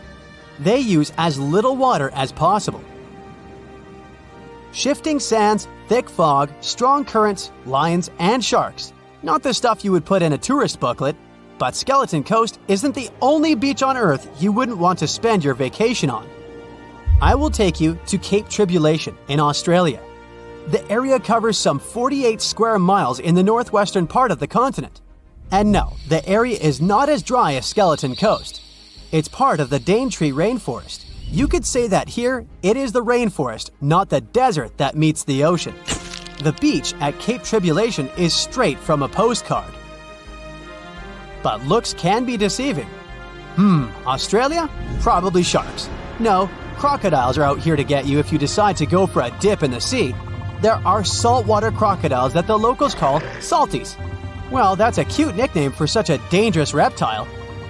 And it's not just them. The wildlife seems to have a beef with visitors. From October to June, the waters around Cape Tribulation are full of box jellyfish. Their venom affects the human cardiovascular system. When touched by a jellyfish out at sea, swimmers won't have enough time to reach land for help. Vinegar helps neutralize the sting, so you might want to keep a spare bottle in your luggage. Crocodiles and jellyfish sound dangerous, but there's one more animal you should look after. It's the wild boar. It might sound funny, but you won't laugh when you're being chased by one of these across the beach. 21 million wild boars live in Australia. They're mostly active at night, making it even more dangerous if they charge at you. The best defense is running in circles. Wild boars can't cut corners well. That's probably why we don't see many of them taking up careers as race drivers. Cape Tribulation has one last danger installed for you, and it's not an animal. Out here, even the trees are plotting against visitors. The stinging tree got its name for a reason. If you try to pick one of its beautiful red berries, it'll fight back. Its prickles are like tiny glass shards. The less than pleasant effect on your skin will last for a month. Then there is this wait a while bush. Who keeps naming them like this? This long vine has spikes that grab hold and just don't let go. They are so strong they can pull a human off a horse. You'll have to wait for someone to come by and save you from this thorny grabber. If you are about to cross this Australian beach from the vacation list, hold on for a second. Tourism is booming here. The local authorities have restricted access to all of the danger zones. Visitors go swimming in dreamy water holes that are surrounded by lush vegetation. There are even ropes to swing from. Now, that's a beach you can finally relax on. There's a ship drifting somewhere in the ocean without a crew. The last time someone saw it was over 50 years ago. Its story reminds of that of the Flying Dutchman, a ship that's bound to sail forever and bring disaster to whoever sees it at sea. At least the legend says so. Unlike the Flying Dutchman, the SS Bay Chimo was definitely real and built for a German company in Hamburg and began as an ordinary cargo ship. It was trading supplies between Hamburg and Sweden in the Baltic Sea starting from 1914. It had a strong steam engine and a hull made of steel. A few years later, it became British property. Then, in the 1920s, a Canadian company purchased it for around $18,000, a huge amount of money back then. The new owner, the Hudson's Bay Company, was actively using the ship for several years. They would often send it on voyages from its home port in Scotland to Siberia, Alaska, the Yukon, and the Northwest Territories. It also passed through the Panama Canal and even the Suez Canal, with fur pelts for sale on board. Sometimes it would also transport passengers. It had completed 9 successful voyages before this strip of good luck came to an end. Starting from the 1930s, SS Bay Chimo would have trouble with ice and storms. When it first got trapped in ice in October of 1931, some of the crew managed to escape to Alaska. 15 of 22 sailors decided to stay with their vessel and try to save it. They had furs and other valuable cargo worth around $58,000 aboard. The company sent them supplies to survive the winter. They set camp near the ship out of the hatches, tarpaulins, and other materials, and offloaded the cargo. At the end of November, a blizzard rushed through the area, and it seemed like it had taken the ship with it. The ice platform had survived, but the ship broke free. Some of the crew members were sure it had sunk. But soon after, they heard from one of the locals who had spotted their ship around 45 miles away from their camp.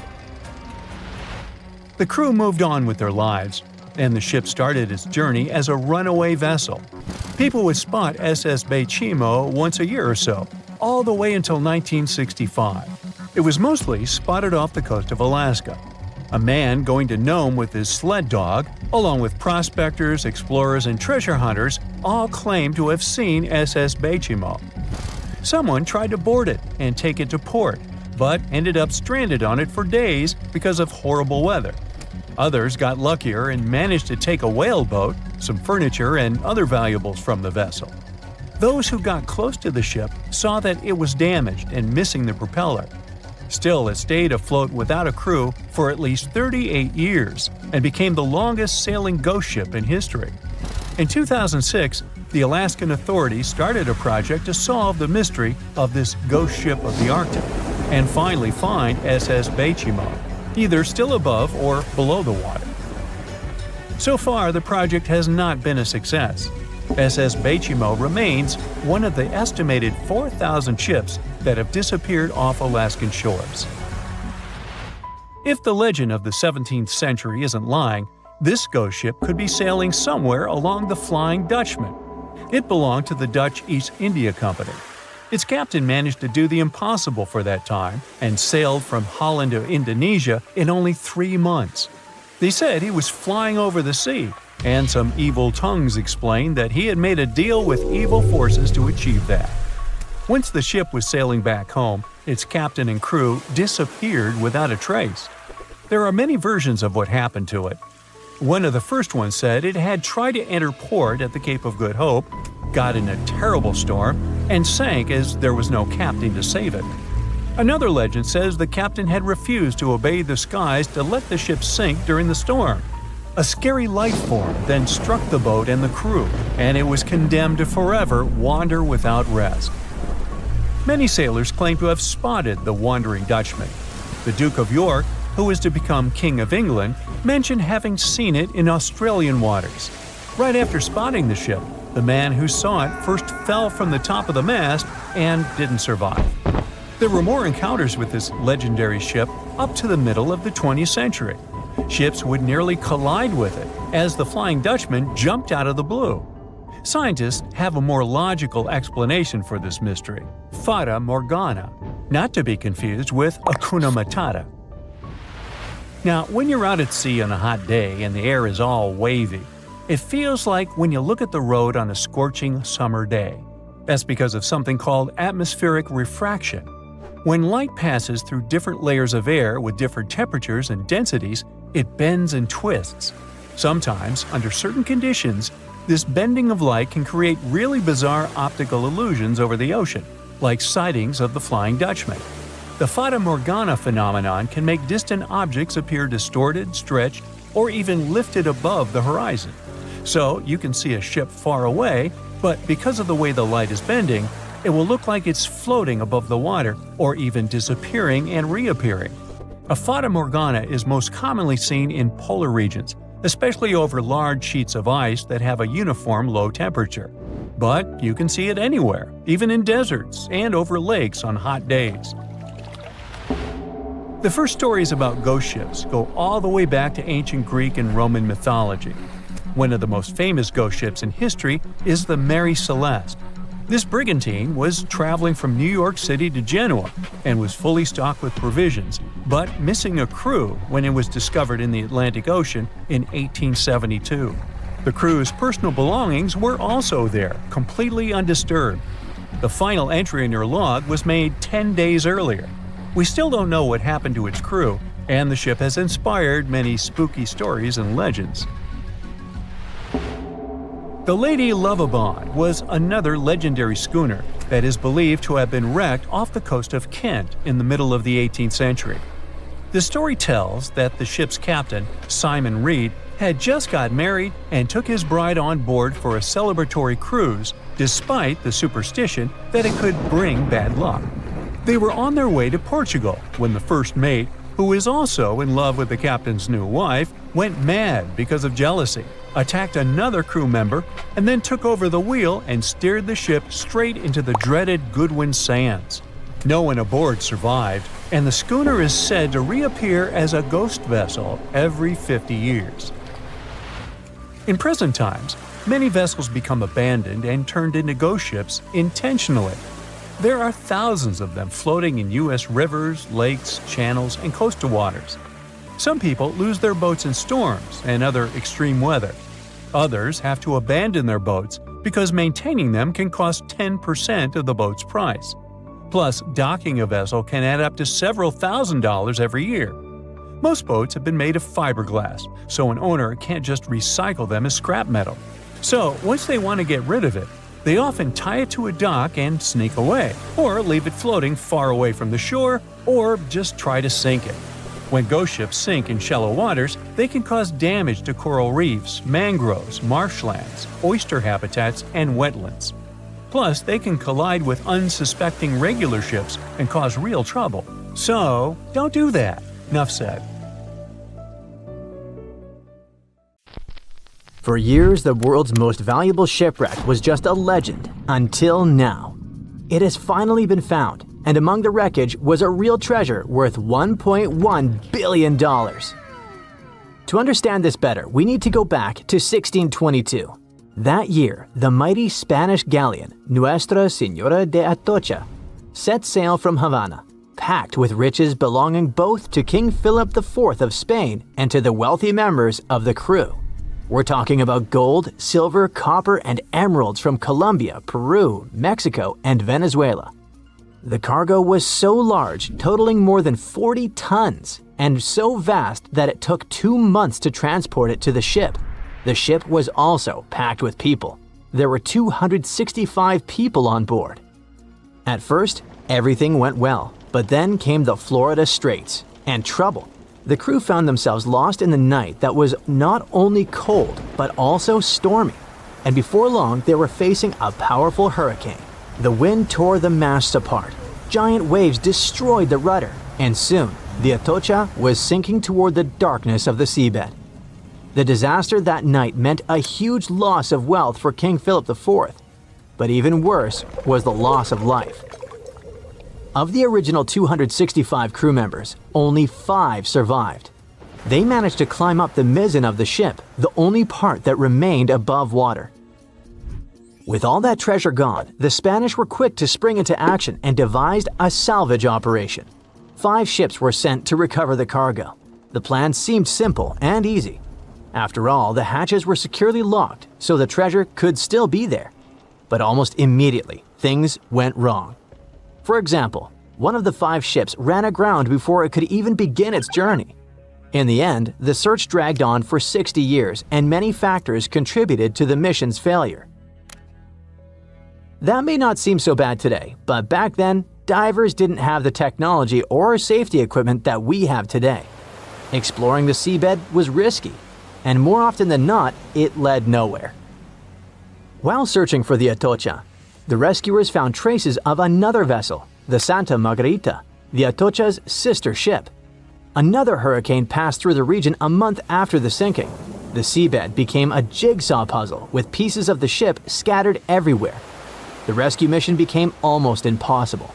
Over time, the Spanish managed to recover part of the Santa Margarita's cargo, but Atocha's treasure seemed lost forever. Even so, no one forgot that story. Then in 1969, more than 300 years after the sinking, everything began to change. An experienced deep-sea diver, Mel Fisher, stepped in and decided to rewrite history. Mel had already spent a big part of his life at the bottom of the sea. He and his wife even ran a diving school in California. So, Mel gathered his family and moved to the other side of the country. He led a new team of hunters whose mission was clear: to find the lost treasure of the legendary Atocha. They had little more than a boat, some diving equipment, and metal detectors, but that was enough to get them started. They focused on a region called the Matacumbe Keys, mentioned in several 17th century documents. In the first year, they traveled more than 100,000 miles but found absolutely nothing. It seemed like an impossible dream. But Mel still had a card up his sleeve: Eugene Lyon, a historian who would change the course of the search. Eugene delved into the Spanish archives in search of clues about the shipwreck. It was there that he found an important document that mentioned a group of people trying to save it. On the last page, it was mentioned that an area 100 miles from where Mel was searching had been the scene of the main exploration. This little piece of information was the needle in the haystack they needed. They rerouted the ship and soon arrived at the new location. But there was a challenge. That part of the ocean was deeper and the visibility there was almost zero. It was difficult to see your own hands. However, Mel knew how to deal with the adversities of diving and came up with a simple and brilliant solution. He installed 2 large tubes on the boat called letterboxes. Those tubes could be lowered in front of the propellers. The idea was ingenious. They sucked clean water from the surface and directed it to the bottom of the sea, exactly where the divers were. This technique not only cleared the murky water, but also helped to reveal objects that had been hidden for centuries. And still, the search took 16 years. During that time, Fisher found many lost items. Then, in 1971, they discovered a huge anchor. This was the first clue that they were close to finding the Atocha. In the following days, more objects appeared. Cups, swords, and ancient nails turned up. To keep everything organized, the team created a circular map. On it, they marked the exact location of each item they found. They also used radio transmitters on land and a receiver on the boat, which allowed them to know precisely where they were. The system was so efficient that it could measure the position with a margin of error of just 1 foot. Over time, a line began to form on the map, pointing to where the Atocha's main treasure might be hidden. They followed this trail for 2 years. Just when they were starting to lose hope, they found silver bars.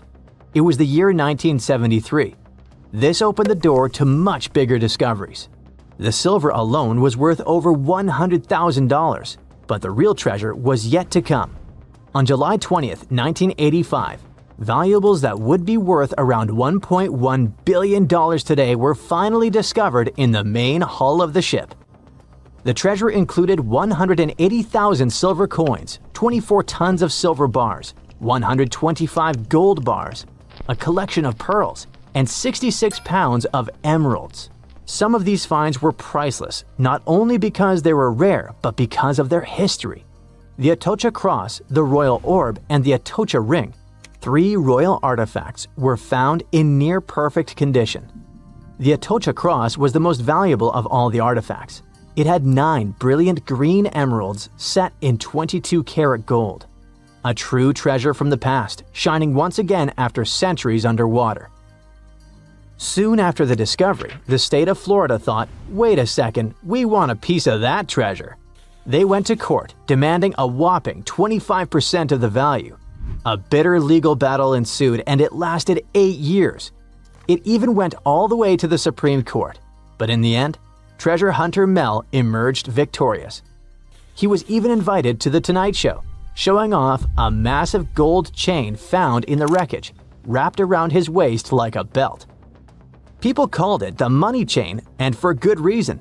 The find was so big that the wreck was declared the world's most valuable by the Guinness Book of Records in 2014. After the initial excitement, Mel sold some of the gems, but the bulk of the treasure remained in the family for a while. What was left was auctioned off. No one knows exactly how much the jewels were sold for, but one thing is for sure. Their value has skyrocketed over the years, and it's not just about the sparkle, it's about the legend that lives behind them.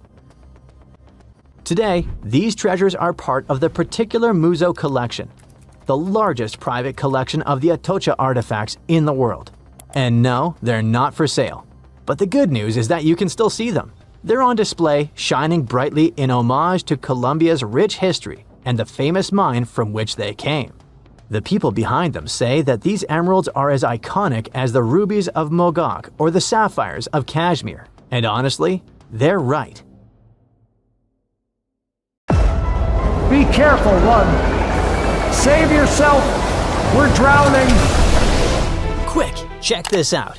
Over 5,000 ships have been lost near this coastline. Pirate galleons, Civil War ironclads, even modern boats. They've all gone whoosh under the waves. This is a story about the famous graveyard of the Atlantic. For sailors, one of the most dangerous places on the planet. This place is called the Outer Banks, located off the coast of North Carolina. It consists of long, narrow islands that look like nature's speed bumps between the Atlantic Ocean and the mainland. From the air, they stretch out like lazy strips of tan ribbon floating on blue water. you'd never guess anything sinister happened here. It just looks like miles and miles of soft beaches, ready for bonfires and beach parties. Except these islands are, for lack of better words, restless. Geologists sometimes call them barrier islands, but the word barrier makes them sound solid and dependable. Truth is, they're more like runaway sand piles, always rearranging themselves whenever the sea decides to push and pull. Even Google Maps can barely keep up. Islands shift, they slide, they crack in half and come back together again. A storm doesn't just mess up your beach castle, it might literally erase the entire beach.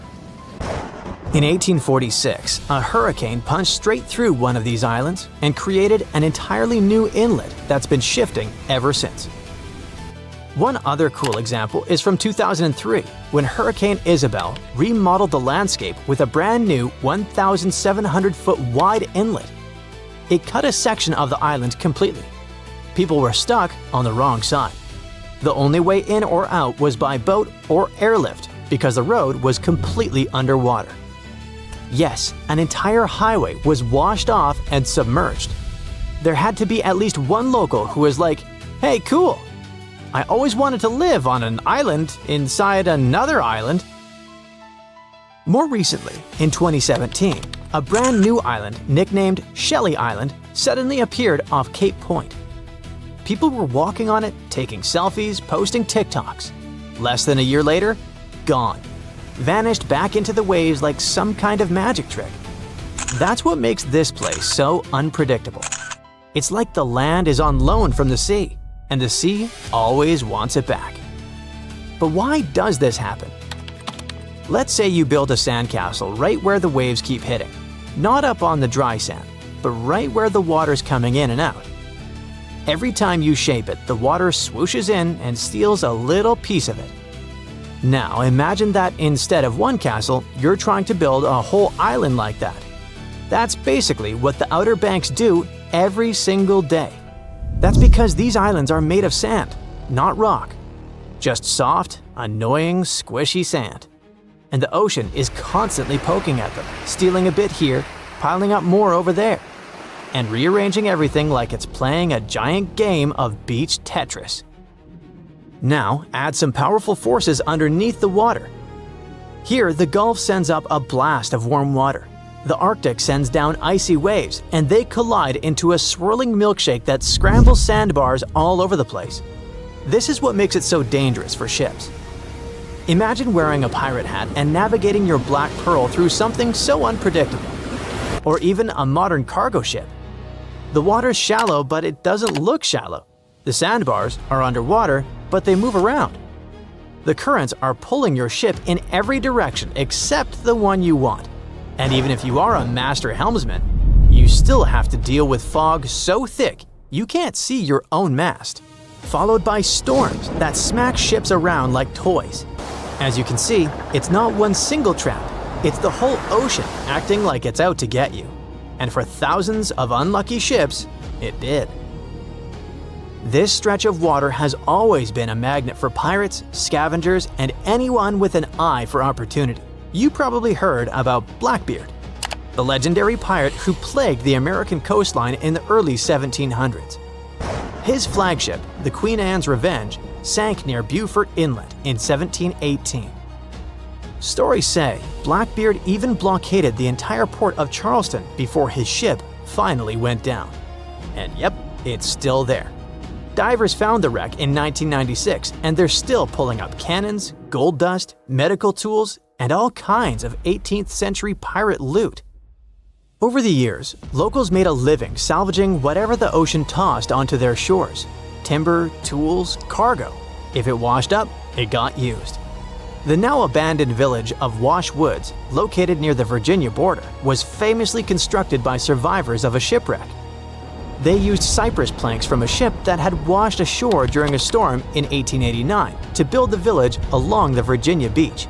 They built homes, a church, and even a school out of wreck wood. Nice way of recycling.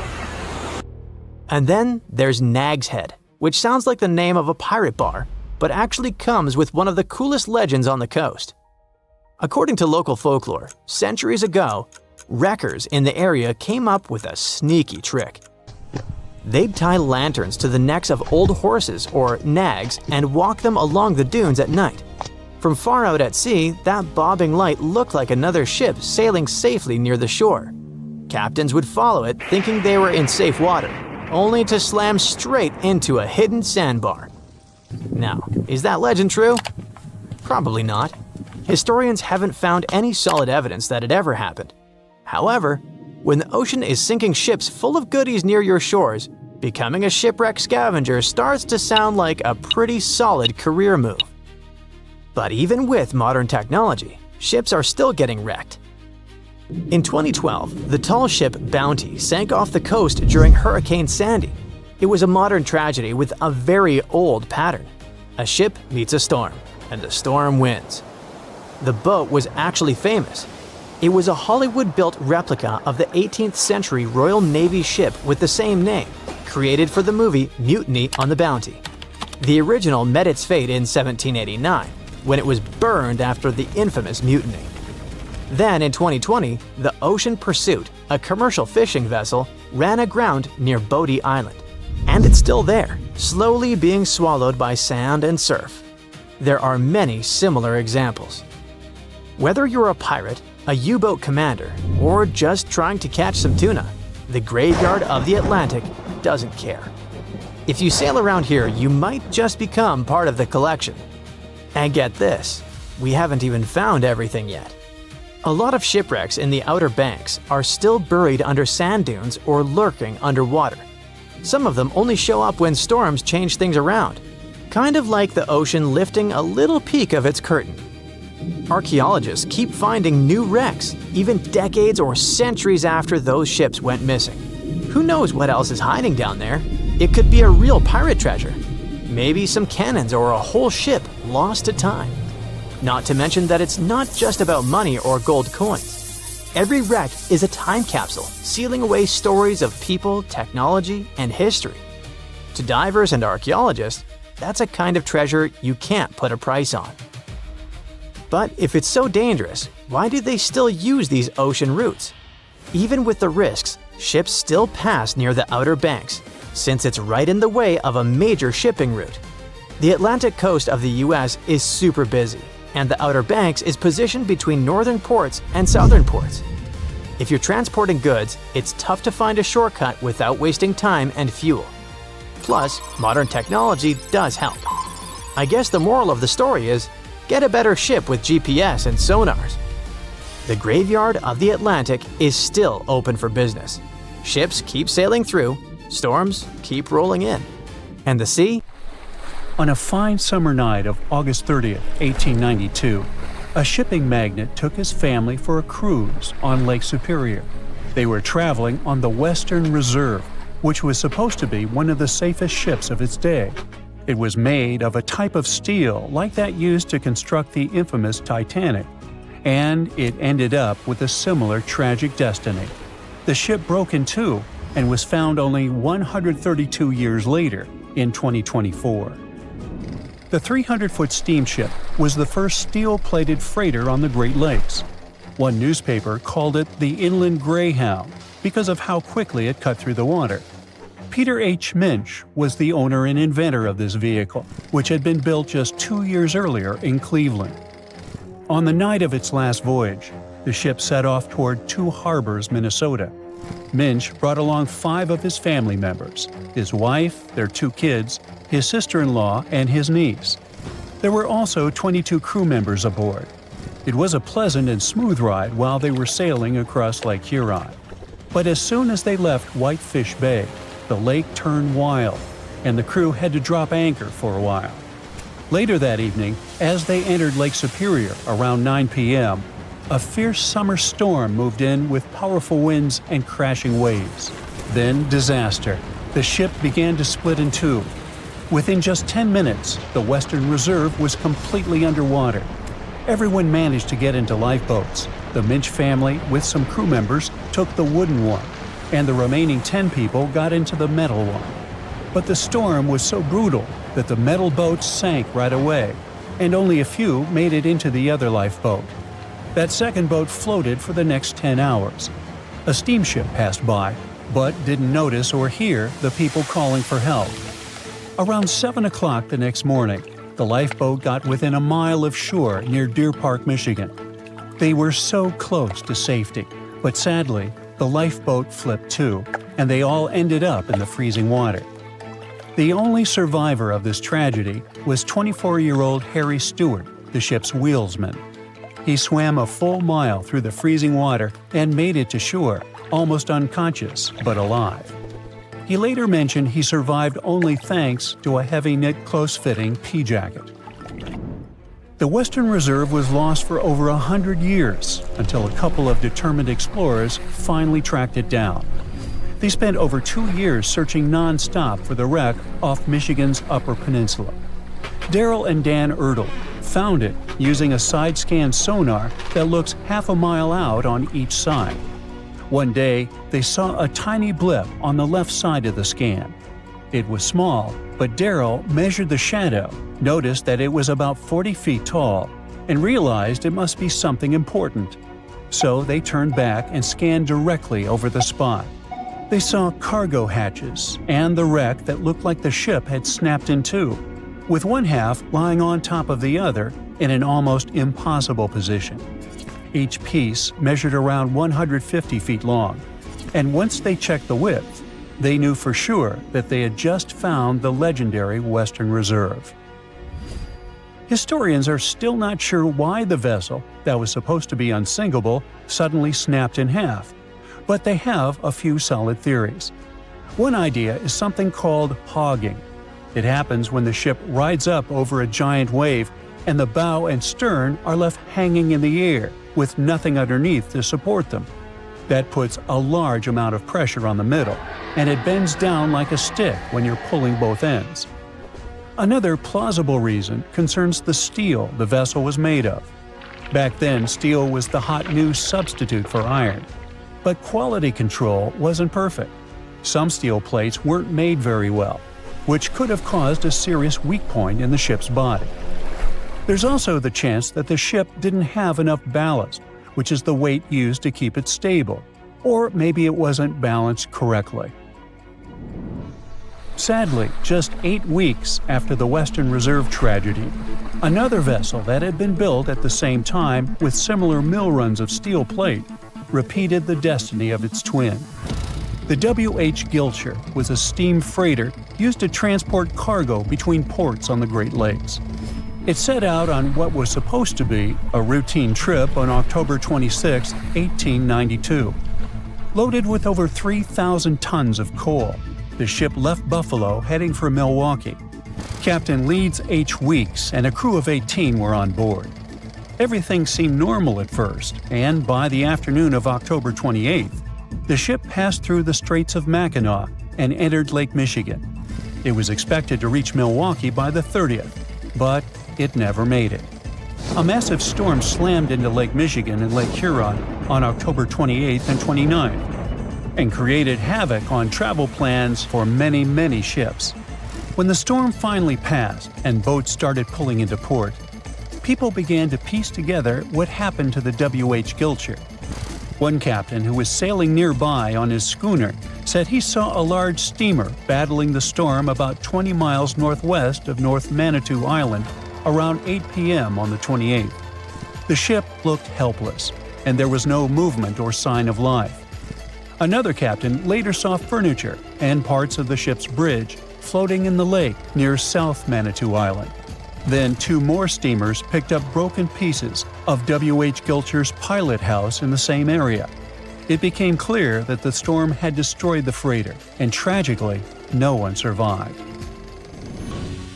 The Great Lakes are a hot spot for shipwrecks, and there have been between 6,000 to 10,000 of those starting in the 17th century. Back in 1679, the Griffon became the first European vessel to vanish without a trace on the lakes. It sailed all the way from Buffalo, New York, to Green Bay, Wisconsin, passing through Lake Erie, the Detroit River, Lake St. Clair, and Lake Huron before reaching Lake Michigan. After a stop in Green Bay, it started heading back, and then it was never seen again. In 1975, one of the most famous shipwrecks happened when the massive 729-foot ore carrier SS Edmund Fitzgerald sank in Lake Superior. A fall storm was supposed to stay far south of their route, but things changed fast. Another freighter, the Arthur M. Anderson, was following behind and kept in radio contact with the Fitz's captain, Ernest McSorley. By the afternoon of November 10th, waves were smashing over the deck, and wind gusts at over 80 miles per hour were hitting both ships hard. By 7:20 p.m., the Anderson couldn't reach the Fitzgerald by radio anymore, and it had vanished from radar. There was no distress call, no warning. The huge ship had just disappeared. Later, search crews found the wreck over 530 feet under the surface, broken into two giant pieces. No one of the 29 crew members survived, and no one witnessed what really happened. There could be all sorts of reasons for such tragedies, from errors in judgment and equipment failure to simply being in the wrong place at the wrong time. The Great Lakes are massive bodies of water with weather systems that you would expect to find in seas. These inland seas sit deep in the middle of the continent, and hurricane-strength winds and powerful storms form here. Many of them hit in November and December, when the waters are still warm from the summer, but Canadian cold air is starting to push down. There's a huge difference in temperature between the air and water. This difference and strong winds lead to massive waves. Plus, ice forms more easily in fresh water than in salt water. It builds up on ships quickly, and crew members also have to get around tricky ice waters. Water levels here are also unstable. In wet years, storms are more likely to happen, and this makes the risk of damage or disaster higher. A ship filled with gold and other treasures worth over $13 million was found in the middle of the Namibian desert after almost 500 years. The worker who found it was actually looking for diamonds, but ended up with something way more valuable for history. There were some blocks of copper, some wood, pipes, and elephant tusks. The miners called for an archaeologist, who soon realized it wasn't a disturbed beach like they thought, but a shipwreck. All evidence showed that it was a Portuguese trading vessel, Bom Jesus, that went missing in the 16th century. Experts believe it was a special kind of ship that was bigger, stronger, and better than older ships from Portugal and Spain. These ships were built to take Portuguese explorers on long trips to distant places like India, China, and Japan, and come back with tons of cargo. The Bom Jesus was likely carrying treasures from Lisbon, Portugal, to Western India. But it looks like on its way around the southern tip of Africa, near Namibia, a big storm pushed the ship too close to the shore. The ship hit a rock, tipped over, and broke apart, sinking into the ocean. Archaeologists found treasure from the captain's chest under the water, which probably fell out when the ship's wooden hull broke. They also found pieces of the ship scattered along the shore, likely from the violent storm and later by construction in the area.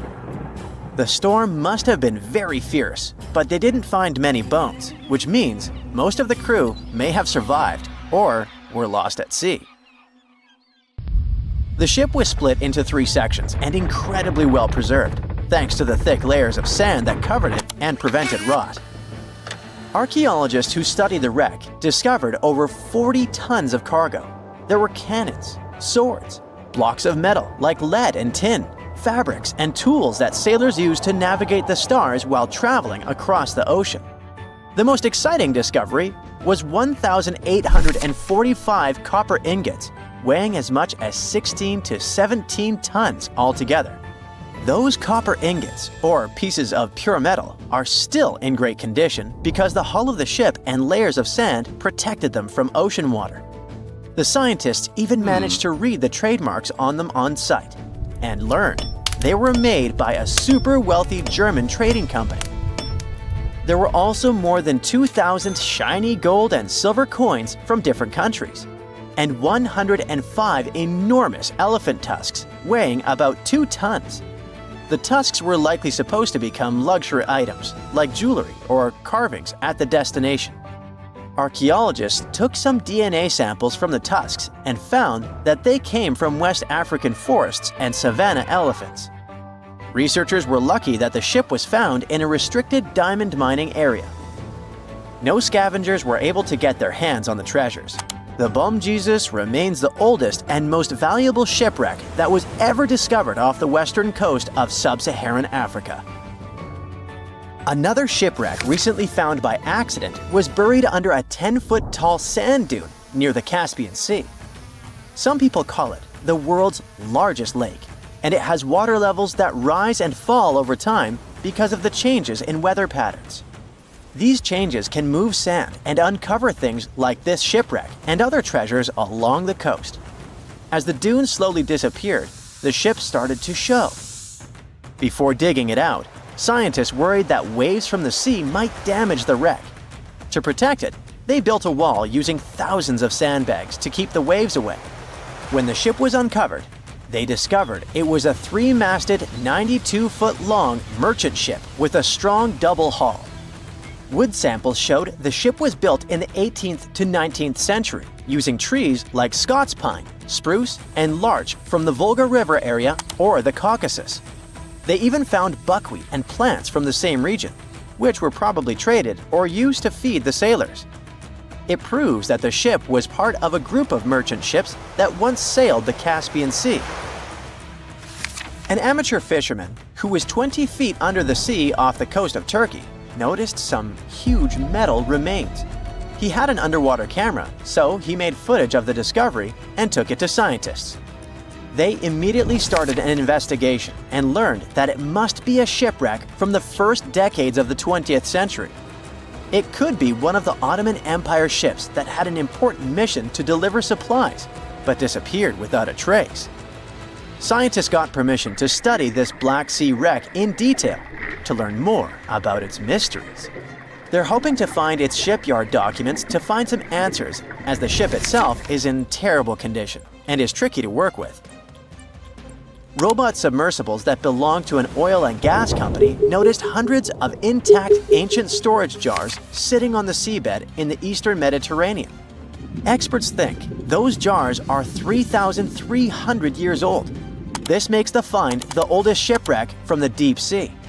The jugs were probably used to store oil or other agricultural products like fruit.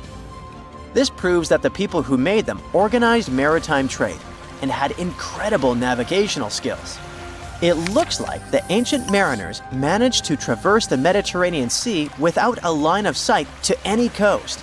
All they could see was the horizon, so they must have used the sun and other stars to find their way.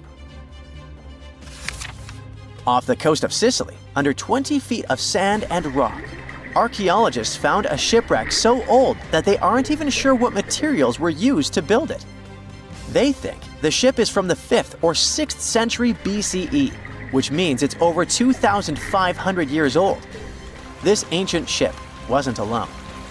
Researchers also found 2 iron anchors shaped like an upside-down T from around the 7th century of the Common Era and 4 stone anchors from prehistoric times nearby. One of the stone anchors was broken and may have had wooden pieces attached to help it hold on to the seafloor. They figured out that the ship itself was built using the on-shell technique. The wooden planks of the ship were connected so tightly that they could support the ship on their own, with extra beams added just to make it stronger. Sadly, the ship's wooden hull is very fragile now because tiny sea creatures that eat wood have damaged it over the years. Scientists are being extra careful as they study it to make sure it doesn't fall apart. This discovery is such a big deal because it was built during a time when Sicily was super important for trade. Back then, the Greeks and Punics were trying to take control of the seas long before Rome became the ruler of the Mediterranean. By studying this ship, scientists hope to learn more about how people traveled and traded in those ancient times. One more shipwreck, this time off the coast of Kenya. Could be from Vasco da Gama's final voyage. This Portuguese explorer was the first European to reach India by sea around the Cape of Good Hope. Local fishermen discovered the shipwreck in question in 2013. When an underwater archaeologist came to check it out, he found some treasures at the spot: elephant tusks and valuable copper ingots. If this find really has to do with Vasco da Gama, then it must be from the 16th century. It was the year of his third and final voyage to India. Da Gama led a huge fleet of 20 ships, one of which was the São Jorge. Most of the ship is hidden under layers of coral, and a whole team of scientists are carefully digging trenches to find parts of the ship's wooden frame and hull.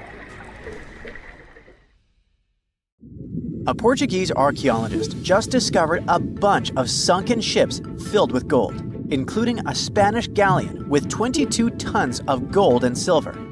This much gold today is worth about $2 billion, and this is the money from one ship alone. Archaeologist Alexandre Monteiro made this discovery almost by accident. He was studying some documents when he found some information about a ship that went missing in 1615, and he decided he wanted to find it. After many years, Alexandre found not just this specific ship, he actually discovered 8,620 shipwrecks in the waters of Portugal alone. Out of this number, 250 are gold-filled shipwrecks, a discovery that would make any Jack Sparrow shake in his boots. Most of these ships went down for boring reasons like the weather, but sometimes they were destroyed in battles, which may or may not have been super epic. They were carrying gold and other treasures from the New World to Europe, and of course, everyone wanted a share. Alexandre had been studying historical shipwrecks for 30 years now, so he has discovered many ships that went down in somewhat glorious ways. In 1816, for example, a ship of one of the richest men in Portugal sank in Australia, with an insane amount of 66,000 silver coins. This was the first ship from Portugal to ever plunge in the waters of Australia. The bad news is that these ancient sunken vessels, filled with riches and epic stories, are not so easy to reach. They're deep down in the ocean and covered by sand. You could still try, but that would be stealing part of a country's history, and you wouldn't want to be that person, would you? Naturally, Portugal was not the only country that explored the seas back then. The coast of Europe is packed with sunken ships filled with gold. In fact, there are about 1 million historical shipwrecks underwater right now, and the treasures abandoned under the sea might be worth around $60 billion. It's an insane amount of money, but let me tell you that these gold-filled sunken ships aren't really worth the hassle. There are many stories of maritime treasure discoveries that turned into insane lawsuits and even long jail time. Our first story starts in 1746, when a violent storm crashed a ship called Prince de Conti near an island in Brittany. The ship was filled with tea, ceramics, and 100 gold ingots. Of course, the owners of the ship tried to save the loot, but if it's not easy now, imagine how it was back in the 18th century. It took more than 200 years for the vessel to be found. It finally happened in 1975, when a group of French men discovered it and decided to take pretty much every valuable thing they could find. Now, I said these things were not worth the trouble for a reason. In France, if you find anything that can be historical, you must declare it to the local authorities within 48 hours. Fail to comply, and you will be committing something known as a crime. To be fair, our French friends here did declare their findings, but only the corroded cannons from the ship. And the gold? Well, they sold it. Obviously, because each gold bar is worth between $125,000 to $231,000. It took French authorities almost 50 years to retrieve the stolen gold, and they didn't retrieve all of it. Part of it was bought by an elderly couple living in Florida, and the crime is so serious they were charged for connection with money laundering, organized crime, and the trafficking of cultural goods. The poachers also sold some gold ingots to the British Museum collection. Now, let's go back to the 1850s, when a steamer called SS Central America traveled from Panama to California and back again. This was during the California Gold Rush, a time when 300,000 people moved to California to dig for gold. Because the travel route was not easy breezy, people needed to carry their gold around on big ships. This is where our friend SS Central America comes in. In 1857, the ship had 578 people on board and about 10 tons of gold. Very few survived, and around $100 to $150 million in gold went down with the ship. All of this explains why in 1988, a group of investors from Columbus decided to finance a research project to find this ship. The research was led by a guy named Tommy Thompson. Tommy was really crazy about the idea of finding this sunken ship filled with gold. It took him years to find the exact location of the SS Central America, especially because the ship was 7,500 feet beneath the surface of the Atlantic Ocean, and retrieving it required a lot of fancy tech. A group of 161 investors paid for his adventure, but it goes without saying that they were not doing this out of love from their hearts. They invested $12.5 million in this project because they were expecting to earn at least 10 times more. But since life is not all sunshine and rainbows, 39 insurance companies sued the research team as soon as they retrieved the gold. Back when the ship was up and running, these companies insured the cargo of the SS Central America, and when the cargo was finally retrieved, more than 100 years later, they wanted to be compensated. They said it was not their job to retrieve it, but that doesn't mean they abandoned it. This crazy talk didn't stick, and 92% of the gold was given to the research team. The plot thickened when the investors were scammed by none other than Tommy Thompson, who fled with $4.16 million. He also had 500 gold coins, but he's not telling a soul where they are. Nonsense like this is the reason why most countries have rules to protect cultural properties. And yes, sometimes shipwrecks can be a cultural property. Obviously, there are many maritime treasure discoveries that happen without breaking any laws. The SS City of Cairo, for example, was a steamship that submerged in 1929 with 2,000 boxes of silver coins weighing 122 tons. A company called Deep Ocean Search retrieved the coins from a depth of 17,000 feet, which is 4,500 feet lower than the Titanic. 34 million pounds went to the UK Treasury, and the Deep Ocean Search also got a share.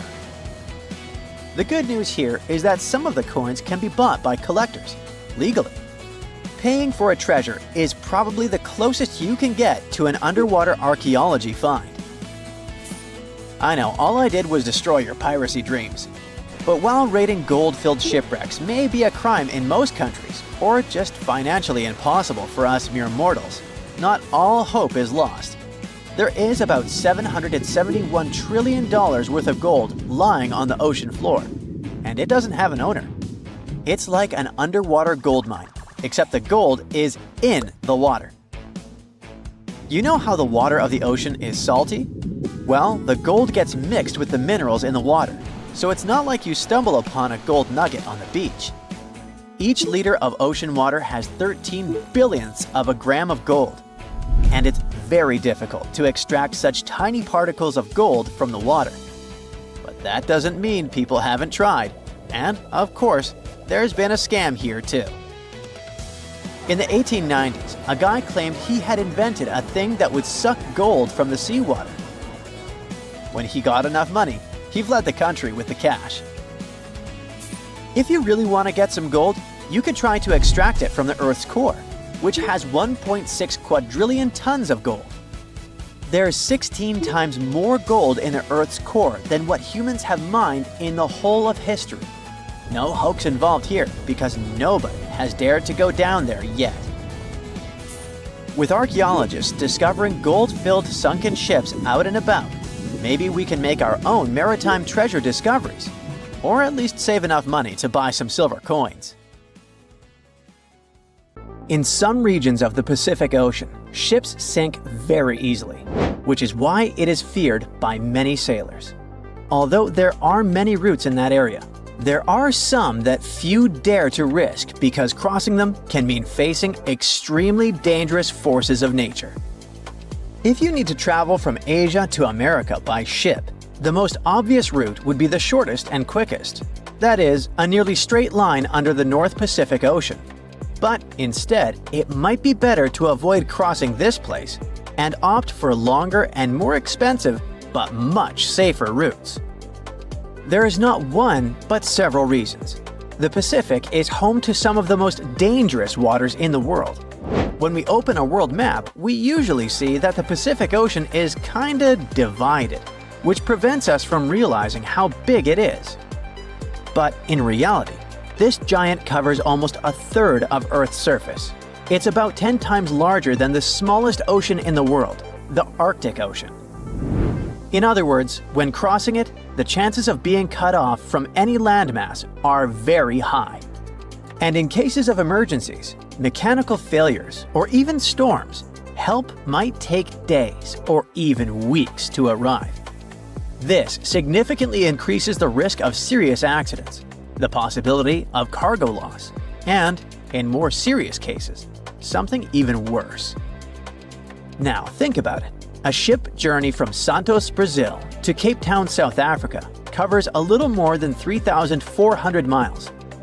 To get from Callao, Peru to Shanghai, China, you need to travel around 10,000 miles. Another major problem that prevents sailors from crossing the Pacific is storm systems, whose name already indicates what they contain: unpredictable and therefore dangerous storms. In addition, near the equator, there is a chain of winds called trade winds that directly influence the climate in the tropical region and occasionally cause rain. Trade winds are strong and constant winds that act like a whirlwind that rotates without stopping. And although they are extremely important for nature, as they spread moisture through forests and even influence the formation of deserts, they pose a problem. Their intensity changes depending on the season. In winter, for example, they can be much stronger. And since these winds are responsible for moving the ocean waters, they also create strong sea currents that could make the journey much more dangerous. In 2015, researchers came across a series of extremely strong winter trade winds that caused a surge of short but intense waves in the Pacific Ocean. They observed that those waves began to hit the ship with constant force, as if they were repeatedly punching it. As a result, the hull structure was completely twisted and deformed. And in the end, they confirmed what they had already known. Those waves, caused by winter trade winds, could be a real threat to vessels. And by the way, do you remember that help in the middle of the Pacific can take a considerable amount of time to arrive? So, now there is much more than one reason behind the hostility of the winds. Such a large ocean doesn't have many geographical barriers, such as mountains or large islands. It means that there are no land structures around it that could hold back or slow down the winds and currents. So the trade winds and ocean currents have complete freedom to gain strength and speed. This explains why the Pacific is the scene of powerful storms and giant waves. This is different, for example, from the North Atlantic, where North America, Europe, and Africa help to contain and redirect the atmospheric and maritime systems. It is now very common for scientists to see the bottom of the Pacific Ocean as a giant jigsaw puzzle because it's literally full of moving pieces. It's home to the largest number of tectonic plates on the planet, and one of them, the Pacific Plate, is the largest maritime plate that science has ever identified. This particularity makes the region extremely unstable to earthquakes and volcanic eruptions. Even though the ocean may seem calm at first glance due to its geology, things can change very quickly. This makes it unpredictable and treacherous. For example, in 2022, the cargo ship 1 Apis was crossing the ocean, 1,600 miles northwest of Hawaii, when it was caught in a torrential storm. As a result, more than 1,800 containers were damaged, falling to the bottom of the sea.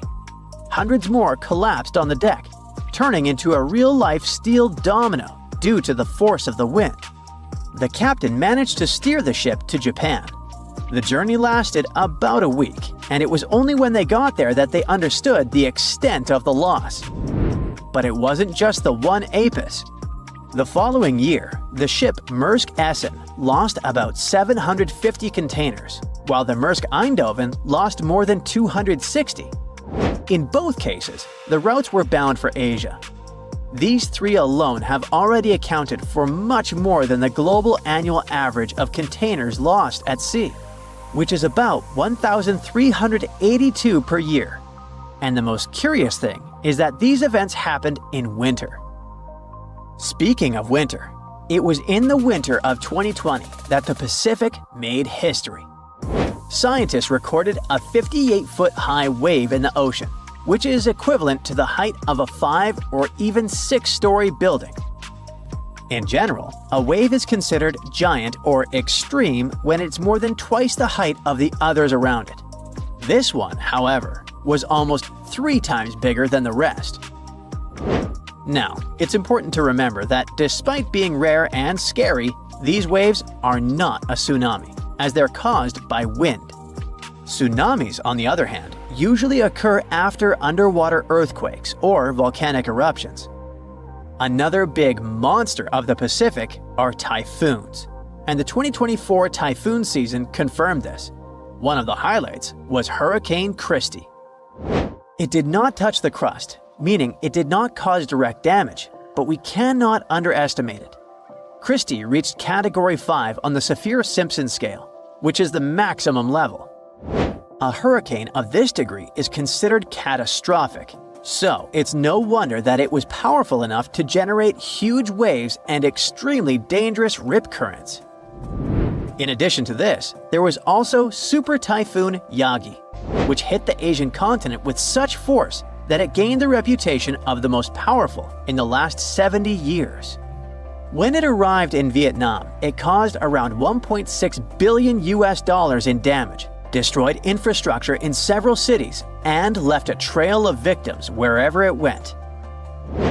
As if that weren't enough, the Pacific is also home to one of the most unstable regions on the planet, the famous Pacific Ring of Fire. It's a huge, crack-shaped area that's home to intense volcanic and seismic activity. It's the most tectonically active place in the world, as the plates of the Earth's crust are constantly moving there.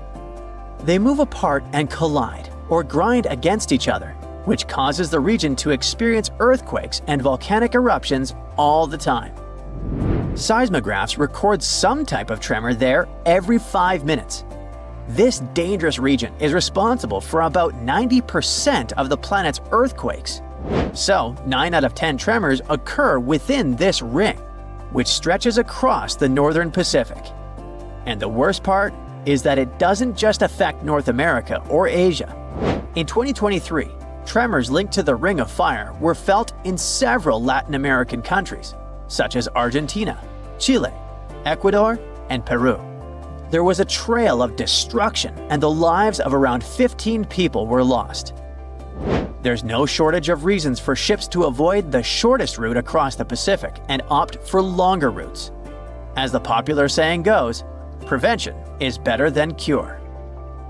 Welcome to the Spirit of Discovery cruise ship, which will take you on an unforgettable sea voyage around the Canary Islands. The azure endless ocean, delicious food, the highest service, premium cabins, and a terrible nightmare that you will probably remember for the rest of your life. This is exactly how one luxury trip of the Saga Cruises Company ended last year. Instead of relaxing during the cruise, passengers felt fear and horror, and even had health problems. And that's why. On October 24th, the Spirit of Discovery liner started a 2-week cruise around the Canary Islands. There were about 1,500 people on board. About 1,000 were passengers, and the rest were crew members. The first week went great, but then the liner encountered a serious problem called nature. There were strong winds and big waves. The captain decided to return to the UK ahead of time, but the decision was made too late. The ship was caught in a severe storm in the Bay of Biscay. A powerful wind with a force of 11 points hit the vessel. To make it easier for you to understand, The 11-point wind is able to tear out trees together with roots, destroy residential buildings, and plunge entire cities into chaos. Such a storm is rare, but Spirit of Discovery was unlucky enough to get into its epicenter. 11 points is the penultimate place on the Beaufort scale, which determines the wind rating. The most powerful storm has 12 points, and this is a hurricane. The wind reached a speed of 65 miles per hour, which is about the same as the average speed of a car on a highway. Not only did it push the Spirit of Discovery, but it also raised huge waves 25 feet high. Just imagine a wall of water the height of a 3-story building collapsing on a lone ocean liner. At that moment, the captain sent a message to all the passengers through the cabin speakers so that no one left their place. And his voice sounded worried enough. All the passengers had to lie down and hold on tight. According to the witnesses' words, the ship remained caught in the storm for about 15 hours. They held on with all their might so as not to crash into the walls and floor. All this time, tables were flying around the ship, dishes were breaking, furniture was moving all over the cabins. The waves smashed windows, partitions, and doors. Some people were knocked down because they couldn't hold on for so long. The storm hurled the passengers from ceiling to floor, from wall to wall. The ship's crew turned the dining room into a medical area to provide assistance to those who had been hurt. Despite the difficult and terrible conditions, the ship's team did a great job. They regularly informed passengers about the current situation and tried to calm everyone down. There was no panic and chaos on board. When the storm finally ended, the ship continued its journey and finally reached land, where medics urgently evacuated 8 passengers to the hospital. One of them was never able to survive this storm. It's good the ship didn't meet a rogue wave during the storm. This is a natural phenomenon that can appear during a storm and even in still water. It's a giant wave with a height of 60 feet. Like a 6-story house, it collapses onto a ship with incredible speed and capsizes it. And then the wave suddenly disappears. This is no joke.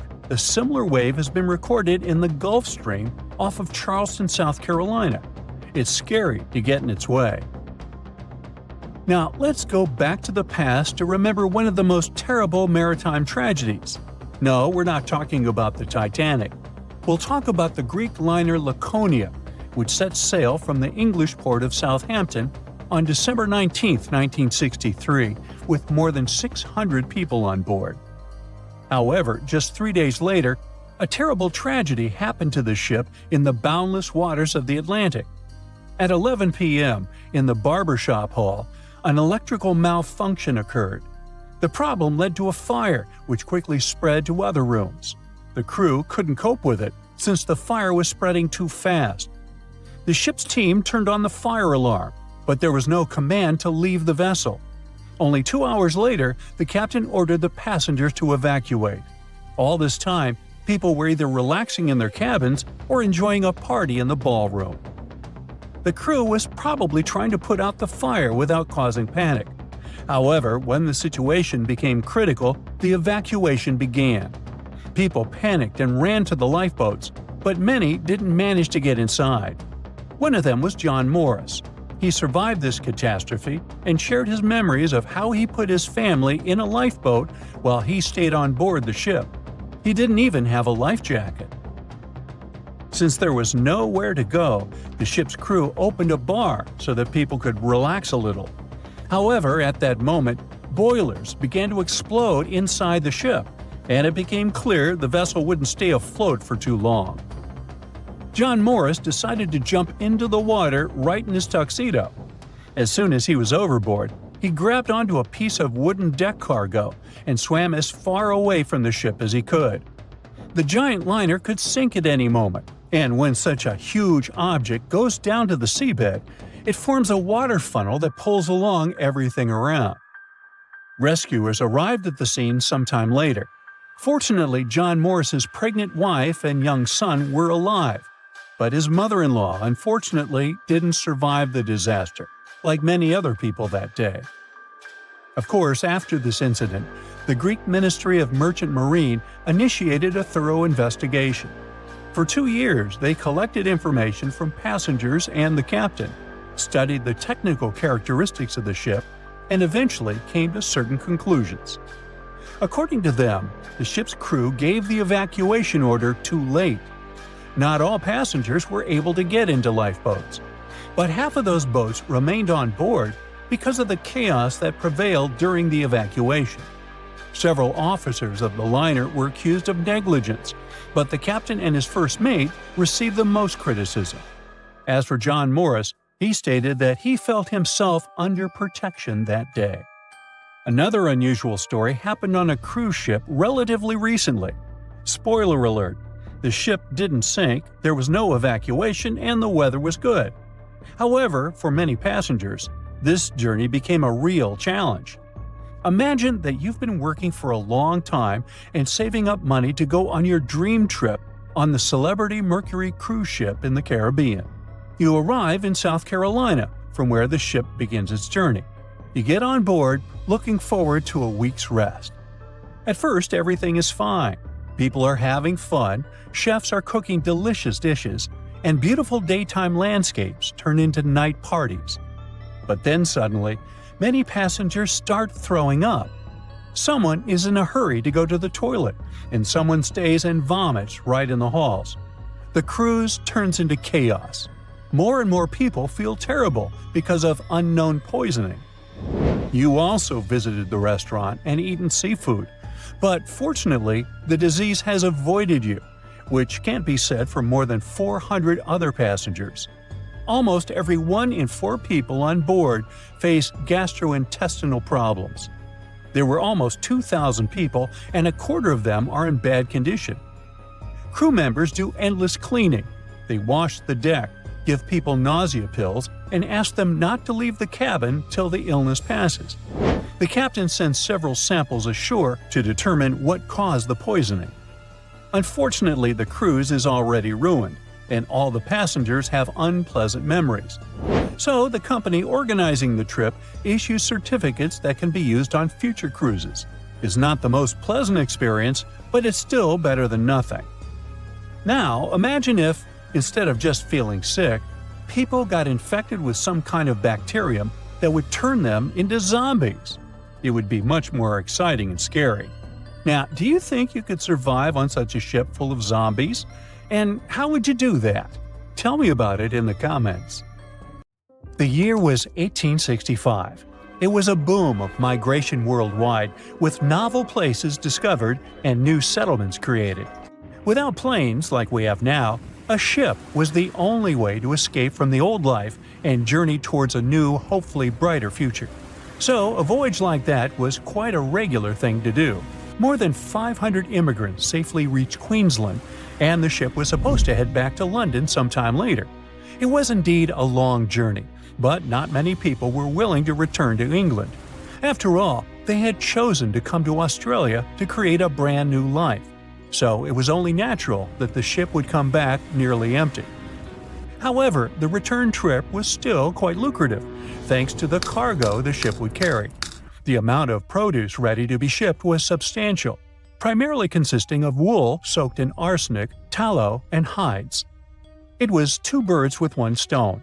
Not only could the crew wait out the winter, warm in Australia, while England endured bitter cold, but they also wouldn't waste their time. With the sheer volume of produce to be loaded, it would take them around 3 months to accomplish this task. Reports were circulating that the Fiery Star was almost done loading up, but it turned out that the assessment was a bit too optimistic. To pass the time, Captain Ewell thought it would be a good idea to reach out to the Acclimatization Society and offer to help transport any animals they wanted to send to England on the Fiery Star. He already had some emus and kangaroos on board, but there was still room. The society held a vote, and they were totally on board, pun intended, with Captain Ewell's idea. They figured sending some taligallas would be a great plan. Even though a few of these birds were already in England, the French Society needed a couple, and they could get them shipped there through England. Little did the crew know that all this cargo, all the produce they were willing to sell in England, would ultimately lead to the ship's destruction. Not only was the Fiery Star lost, but most of the people on board did not survive to complete the voyage. March 23rd. That was the day when the ship manifest was finally published. A manifest is a list that details the cargo, passengers, and crew of a ship, plane, or vehicle, primarily for customs officials. This document helps those involved in the transport verify that everyone and everything that was loaded is still on board when the vehicle reaches its destination. Once it's published, it means the ship is almost ready to depart. There were 3 possible ways of passenger accommodation. First, there was the saloon, the antiquated name for first class. Next, there was the second cabin, which is, logically, second class. Finally, there was the steerage, the cheapest form of passenger accommodation on a ship. Back in the 19th and early 20th centuries, many people traveled from their homelands, often to North America and Australia, looking for a fresh start. Most of them were poor and had limited funds for travel. In total, there were 8 people in the saloon, another 8 in the second cabin, and only 21 steerage passengers. Out of the 37 passengers, only one, John Omond, would make it out alive. He bought a ticket for the steerage, so unlike the Titanic situation, in this case, the class didn't really matter. The crew members list wasn't as detailed as the passengers. It was known that, in total, there were around 55 people in the crew, from able-bodied seamen to crew members simply called boys. But there's something telling me that the crew wasn't really that important for the captain. In reality, all that mattered to him was to make as much money as possible, shipping tons of dangerous, flammable cargo. Out of over 50 crew members, only 17 survived that voyage. But there was actually one more crew member who actually survived it all, just because they weren't let in. Sarah Johnson disguised herself as a man and planned to sneak onto the ship. However, something about her looks made the captain get suspicious, so he called the police and made Sarah leave the ship as he didn't want any immoral behavior to take place. Well, he saved her life. For him, it was the last voyage. The captain, W. Hunter Ewell, was quite a celebrity apparently. He already had a record of the safe landing of immigrants in the previous year, so there seemingly was no reason to worry. The trip promised to be safe. Clipper Fiery Star left Moreton Bay bound for London. The passengers took their places. The cargo had already been loaded. The full list is astonishing. In addition to all the wool, tallow, cotton, hides, and horns, there were also 6 cases of arrowroot and various other packages. And we can't forget the animals the captain took aboard too. The Fiery Star was far away, yet still observable to the east as it headed toward the Pacific Ocean. This was the last information available until May 26, when news of its destruction emerged from Brisbane. Chief Officer William Sargent's log reveals that the Fiery Star took 12 days to reach the southern tip of New Zealand, passing on April 11, 1865. The trip was going well until heavy seas ruined 2 longboats on April 17. On this day, a strong odor of smoke alerted the captain. When he checked, he found the lower hold completely filled with smoke from a fire fueled by the ship's flammable cargo. The hatches were quickly closed to try to contain the flames, but by the next day, the heat and toxic smoke had forced passengers out of their cabins. George Maber was one of the lucky survivors. He was the ship's engineer, and he recalled the chaotic events on April 20th, as Captain Ewell and most of the crew and passengers tried to evacuate in rough weather. At around 6 p.m., the ship took on water, and without much warning, Captain Ewell, 4 crew members, and a few female passengers hopped into a lifeboat and headed out. The next boat, managed by the second mate, Mr. Adio, was a gig, followed by a crowded jolly boat. Lastly, there was a waste boat, which was barely seaworthy, with 2 men constantly bailing water to keep it afloat. The plan was for the boats to stay close to the Fiery Star overnight and head for the Chatham Islands the next morning. But by dawn on April 21st, all 4 boats had vanished without a trace. On the burning ship, There were 17 crew members and passenger John Oman, who banded together under Chief Officer William Sargent's leadership. For 5 days and nights, George Maber pumped water on the fire without rest. He volunteered to go down the forehatch with a rope around him and a handkerchief over his mouth. He discovered that the foremast had been burned through for about 7 inches, and the port side was severely damaged, resembling an empty shell. Exhausted, he returned for fresh air, but later descended again with Quartermaster Marshall to access a water tank. They couldn't open the lid, and as George crawled over the hides, he felt himself sinking. When they reached the deck, they collapsed from exhaustion. The cargo had been destroyed by smoke and fire, and the heat on the deck was intolerable. The crew survived on limited rations and caged chickens, using every spare piece of wood, including pigsties for the pumps. Distressed pigs ran wild in the heat. A raft was constructed, but was too weak for the open sea. Sleep was elusive, and the crew had lost everything, with only hopes of reaching land or meeting another ship. Finally, the Dauntless appeared and sent a lifeboat to the Fiery Star. Captain Moore boarded the Fiery Star on May 12, and after assessing the situation, he agreed that the crew could do no more. They boarded the Dauntless at 4 p.m., witnessing the Fiery Star succumb to flames by 11:30 p.m. It was a narrow escape. Two sailors were traveling not far from the infamous Bermuda Triangle when they noticed a boat that seemed to be moving by itself. The sails on it were down and the motor wasn't running. One of the men was Matt Rutherford, the first man to ever sail non-stop on his own around North and South America, who has seen a lot during his voyages. But this one was spooky even for him. An awfully abandoned boat that could be hiding scary things inside. Rutherford still decided to approach and inspect the vessel to see if there was someone aboard who needed help. This story happened in 2013, but the sailors waited for 10 years before they published the footage. The ghost ship, which turned out to be named Wolfhound, looked like an upscale one, and it probably cost hundreds of thousands of dollars. It seemed like whoever abandoned it was leaving in a rush.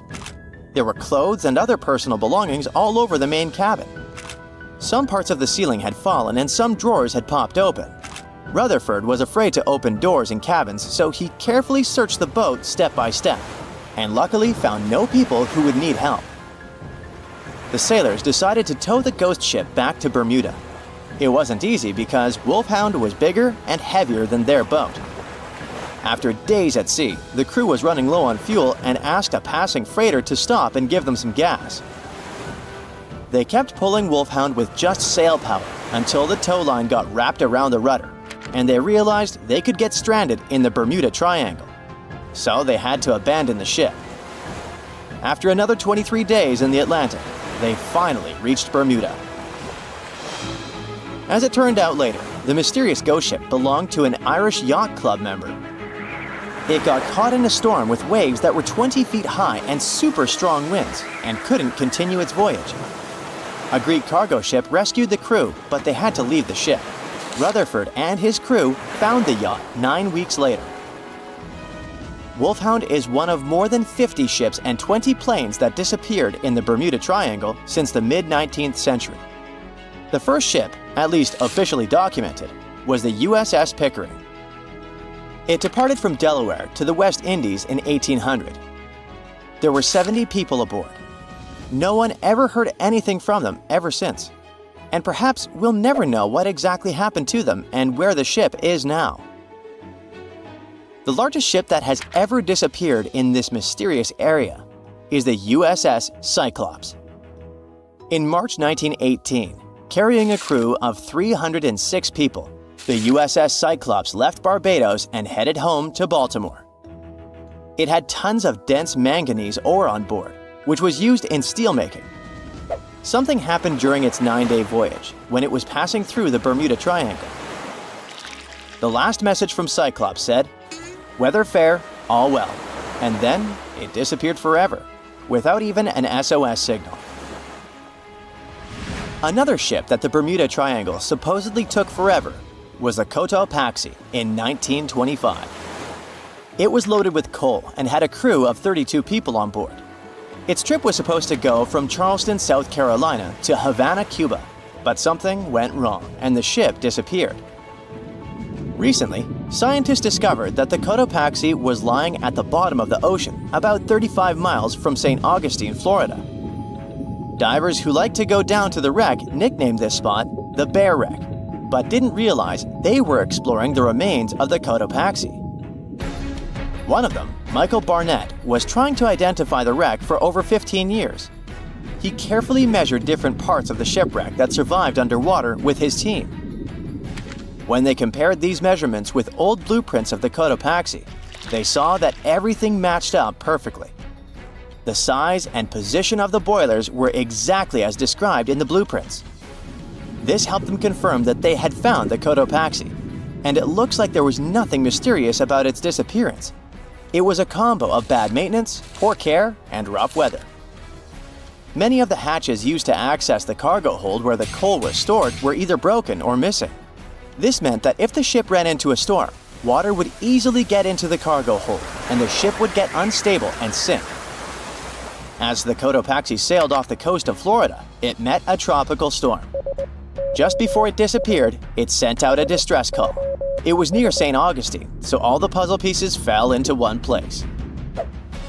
People have come up with all kinds of ideas to explain what might be happening in the Bermuda Triangle. The wildest one is that spaceships from other planets are taking these ships and planes away. Or maybe it has something to do with the lost city of Atlantis, a legendary underwater city. But there are also more rational explanations, such as the fact that this area often has wild and unpredictable weather, with sudden storms and water spouts. For hundreds and hundreds of years, sailors have told stories about giant rogue waves that seem to come out of nowhere in the open ocean. It sounded like a tale in the past, but in the last 20 years, satellites have spotted these freak waves, some of them reaching over 100 feet tall. Storms from the Gulf of Mexico can hit the Bermuda Triangle area and create such rough and unpredictable waves. Scientists built a model of the USS Cyclops and put it in a wave simulator. They say that even a rogue wave 50 feet tall would be enough to flip over that ship. It had a flat bottom and was less stable and more likely to tip.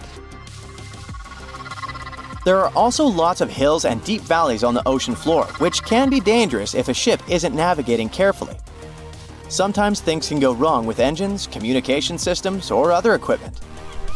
If a plane or ship has a mechanical problem far from land, it can be really hard to get help quickly, especially if rescue teams are far away.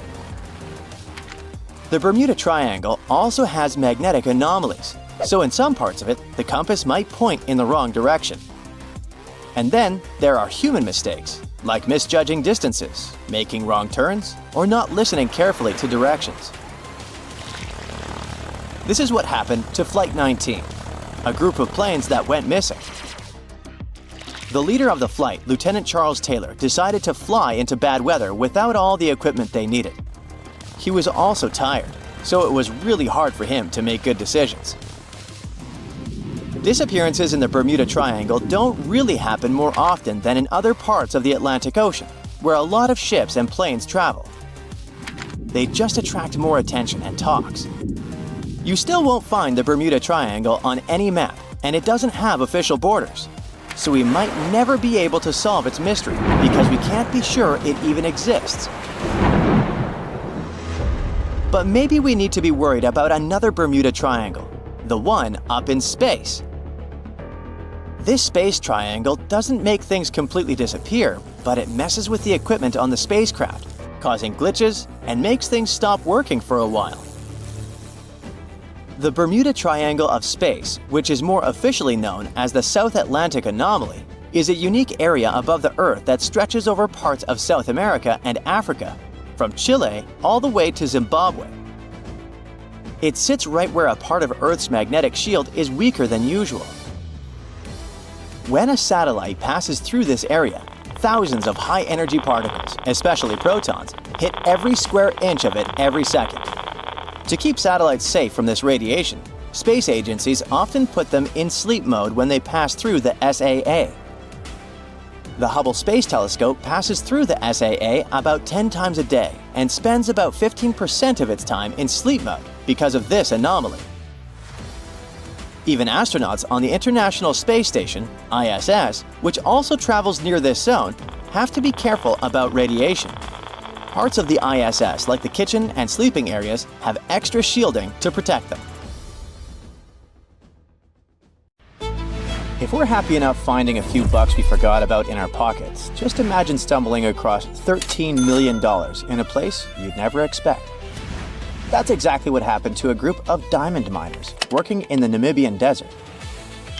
In 2008, they found this incredible treasure inside a shipwreck that happened over 500 years ago. And the story behind this abandoned vessel is packed with mysteries. It all started back in 1533, when the Portuguese built this special trading ship. This model was believed to be a part of a newer class of vessels that were bigger, more efficient, and tougher than the ones that came before. Portugal really needed that, since they were dominating trade all over the seas at the time. So the main purpose of this ship was to support those long-distance expeditions during this super prosperous era.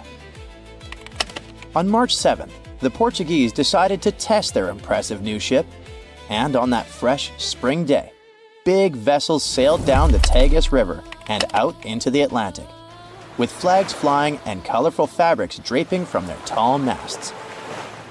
Off they went, leaving Lisbon, the capital of Portugal, and heading for Western India. At least, that's what researchers think, since this was a pretty common route for them back then. Most of the time, the Portuguese were after spices. In the early 1500s, it was pretty hard to find things like cinnamon, ginger, cloves, black pepper, and turmeric in Europe, so they had to go to India for them. Unfortunately, one of the ships never made it to its final destination. In fact, to the despair of the Portuguese court, this vessel completely vanished, leaving no sign of a shipwreck. And none of the roughly 300 people on board were ever found. Could they have strayed so far off course that they ended up in the Americas or on some island along the way? Well, anything was possible, and the ship, along with the mystery of its disappearance, became legendary. Fast forward over 500 years to 2008. Diamond miners were doing their thing on a coast near Oranienburg when they started finding some strange stuff while digging, like pieces of metal, wood, and even odd objects that looked like bronze pipes. That was definitely strange, so they called an archaeologist to figure out what was going on. When the archaeologist arrived, he noticed all sorts of strange bits and old pieces scattered around. Little by little, he began to identify those things. First, elephant tusks. Then a 500-year-old artillery piece. All of a sudden, it hit him. This was definitely a shipwreck. But what the archaeologist didn't realize at the time was that this shipwreck turned out to be one of the most significant ever found. Back then, it wasn't easy at all to convince the mining company that archaeologists had to keep exploring the site. But thankfully, they managed to, because on the 6th day of searching, they spotted a treasure. And they literally filled their hats with over a 25-pound mixture of Spanish and Portuguese gold coins. Turns out, this old abandoned ship was loaded with gold, tin, ivory tusks, and over 40,000 pounds of copper ingots when it met its watery and tragic end. In fact, specialists believe that the copper ingots played a key role in keeping the wreck so well preserved. The first reason is kind of obvious. The copper ingots weighing everything down, keeping the shipwreck remnants at the bottom of the ocean. And that was great, as 5 centuries of storms and waves would have washed everything away. But copper ingots were also important for another reason. Fish and other sea creatures might feast on wood, jute sacks, and leather shoes. But copper really ruins their appetite, which means a lot of stuff survived those 500 years at the bottom of the sea that it really shouldn't have. So yeah, Against all odds, the treasure was preserved and in excellent condition. The gold looked shiny and intact. While it's impossible to prove beyond a shadow of a doubt that they had just found the legendary Portuguese vessel, all the evidence points to the fact that, yes, they did. One piece of evidence comes from an old Portuguese book that says that between 1525 and 1600, 21 ships were lost on the way to India, and one of them actually sank somewhere near Namibia, getting lost on the turn of the Cape of Good Hope. Bingo! From that point on, experts have been going over the wreckage, measuring, photographing, and scanning the site millimeter by millimeter with a high-tech three-dimensional laser scanner. Their goal was to figure out what happened to this ship, or at least get closer to the truth. The first question they had to answer was, why was this ship so close to the coast of Namibia?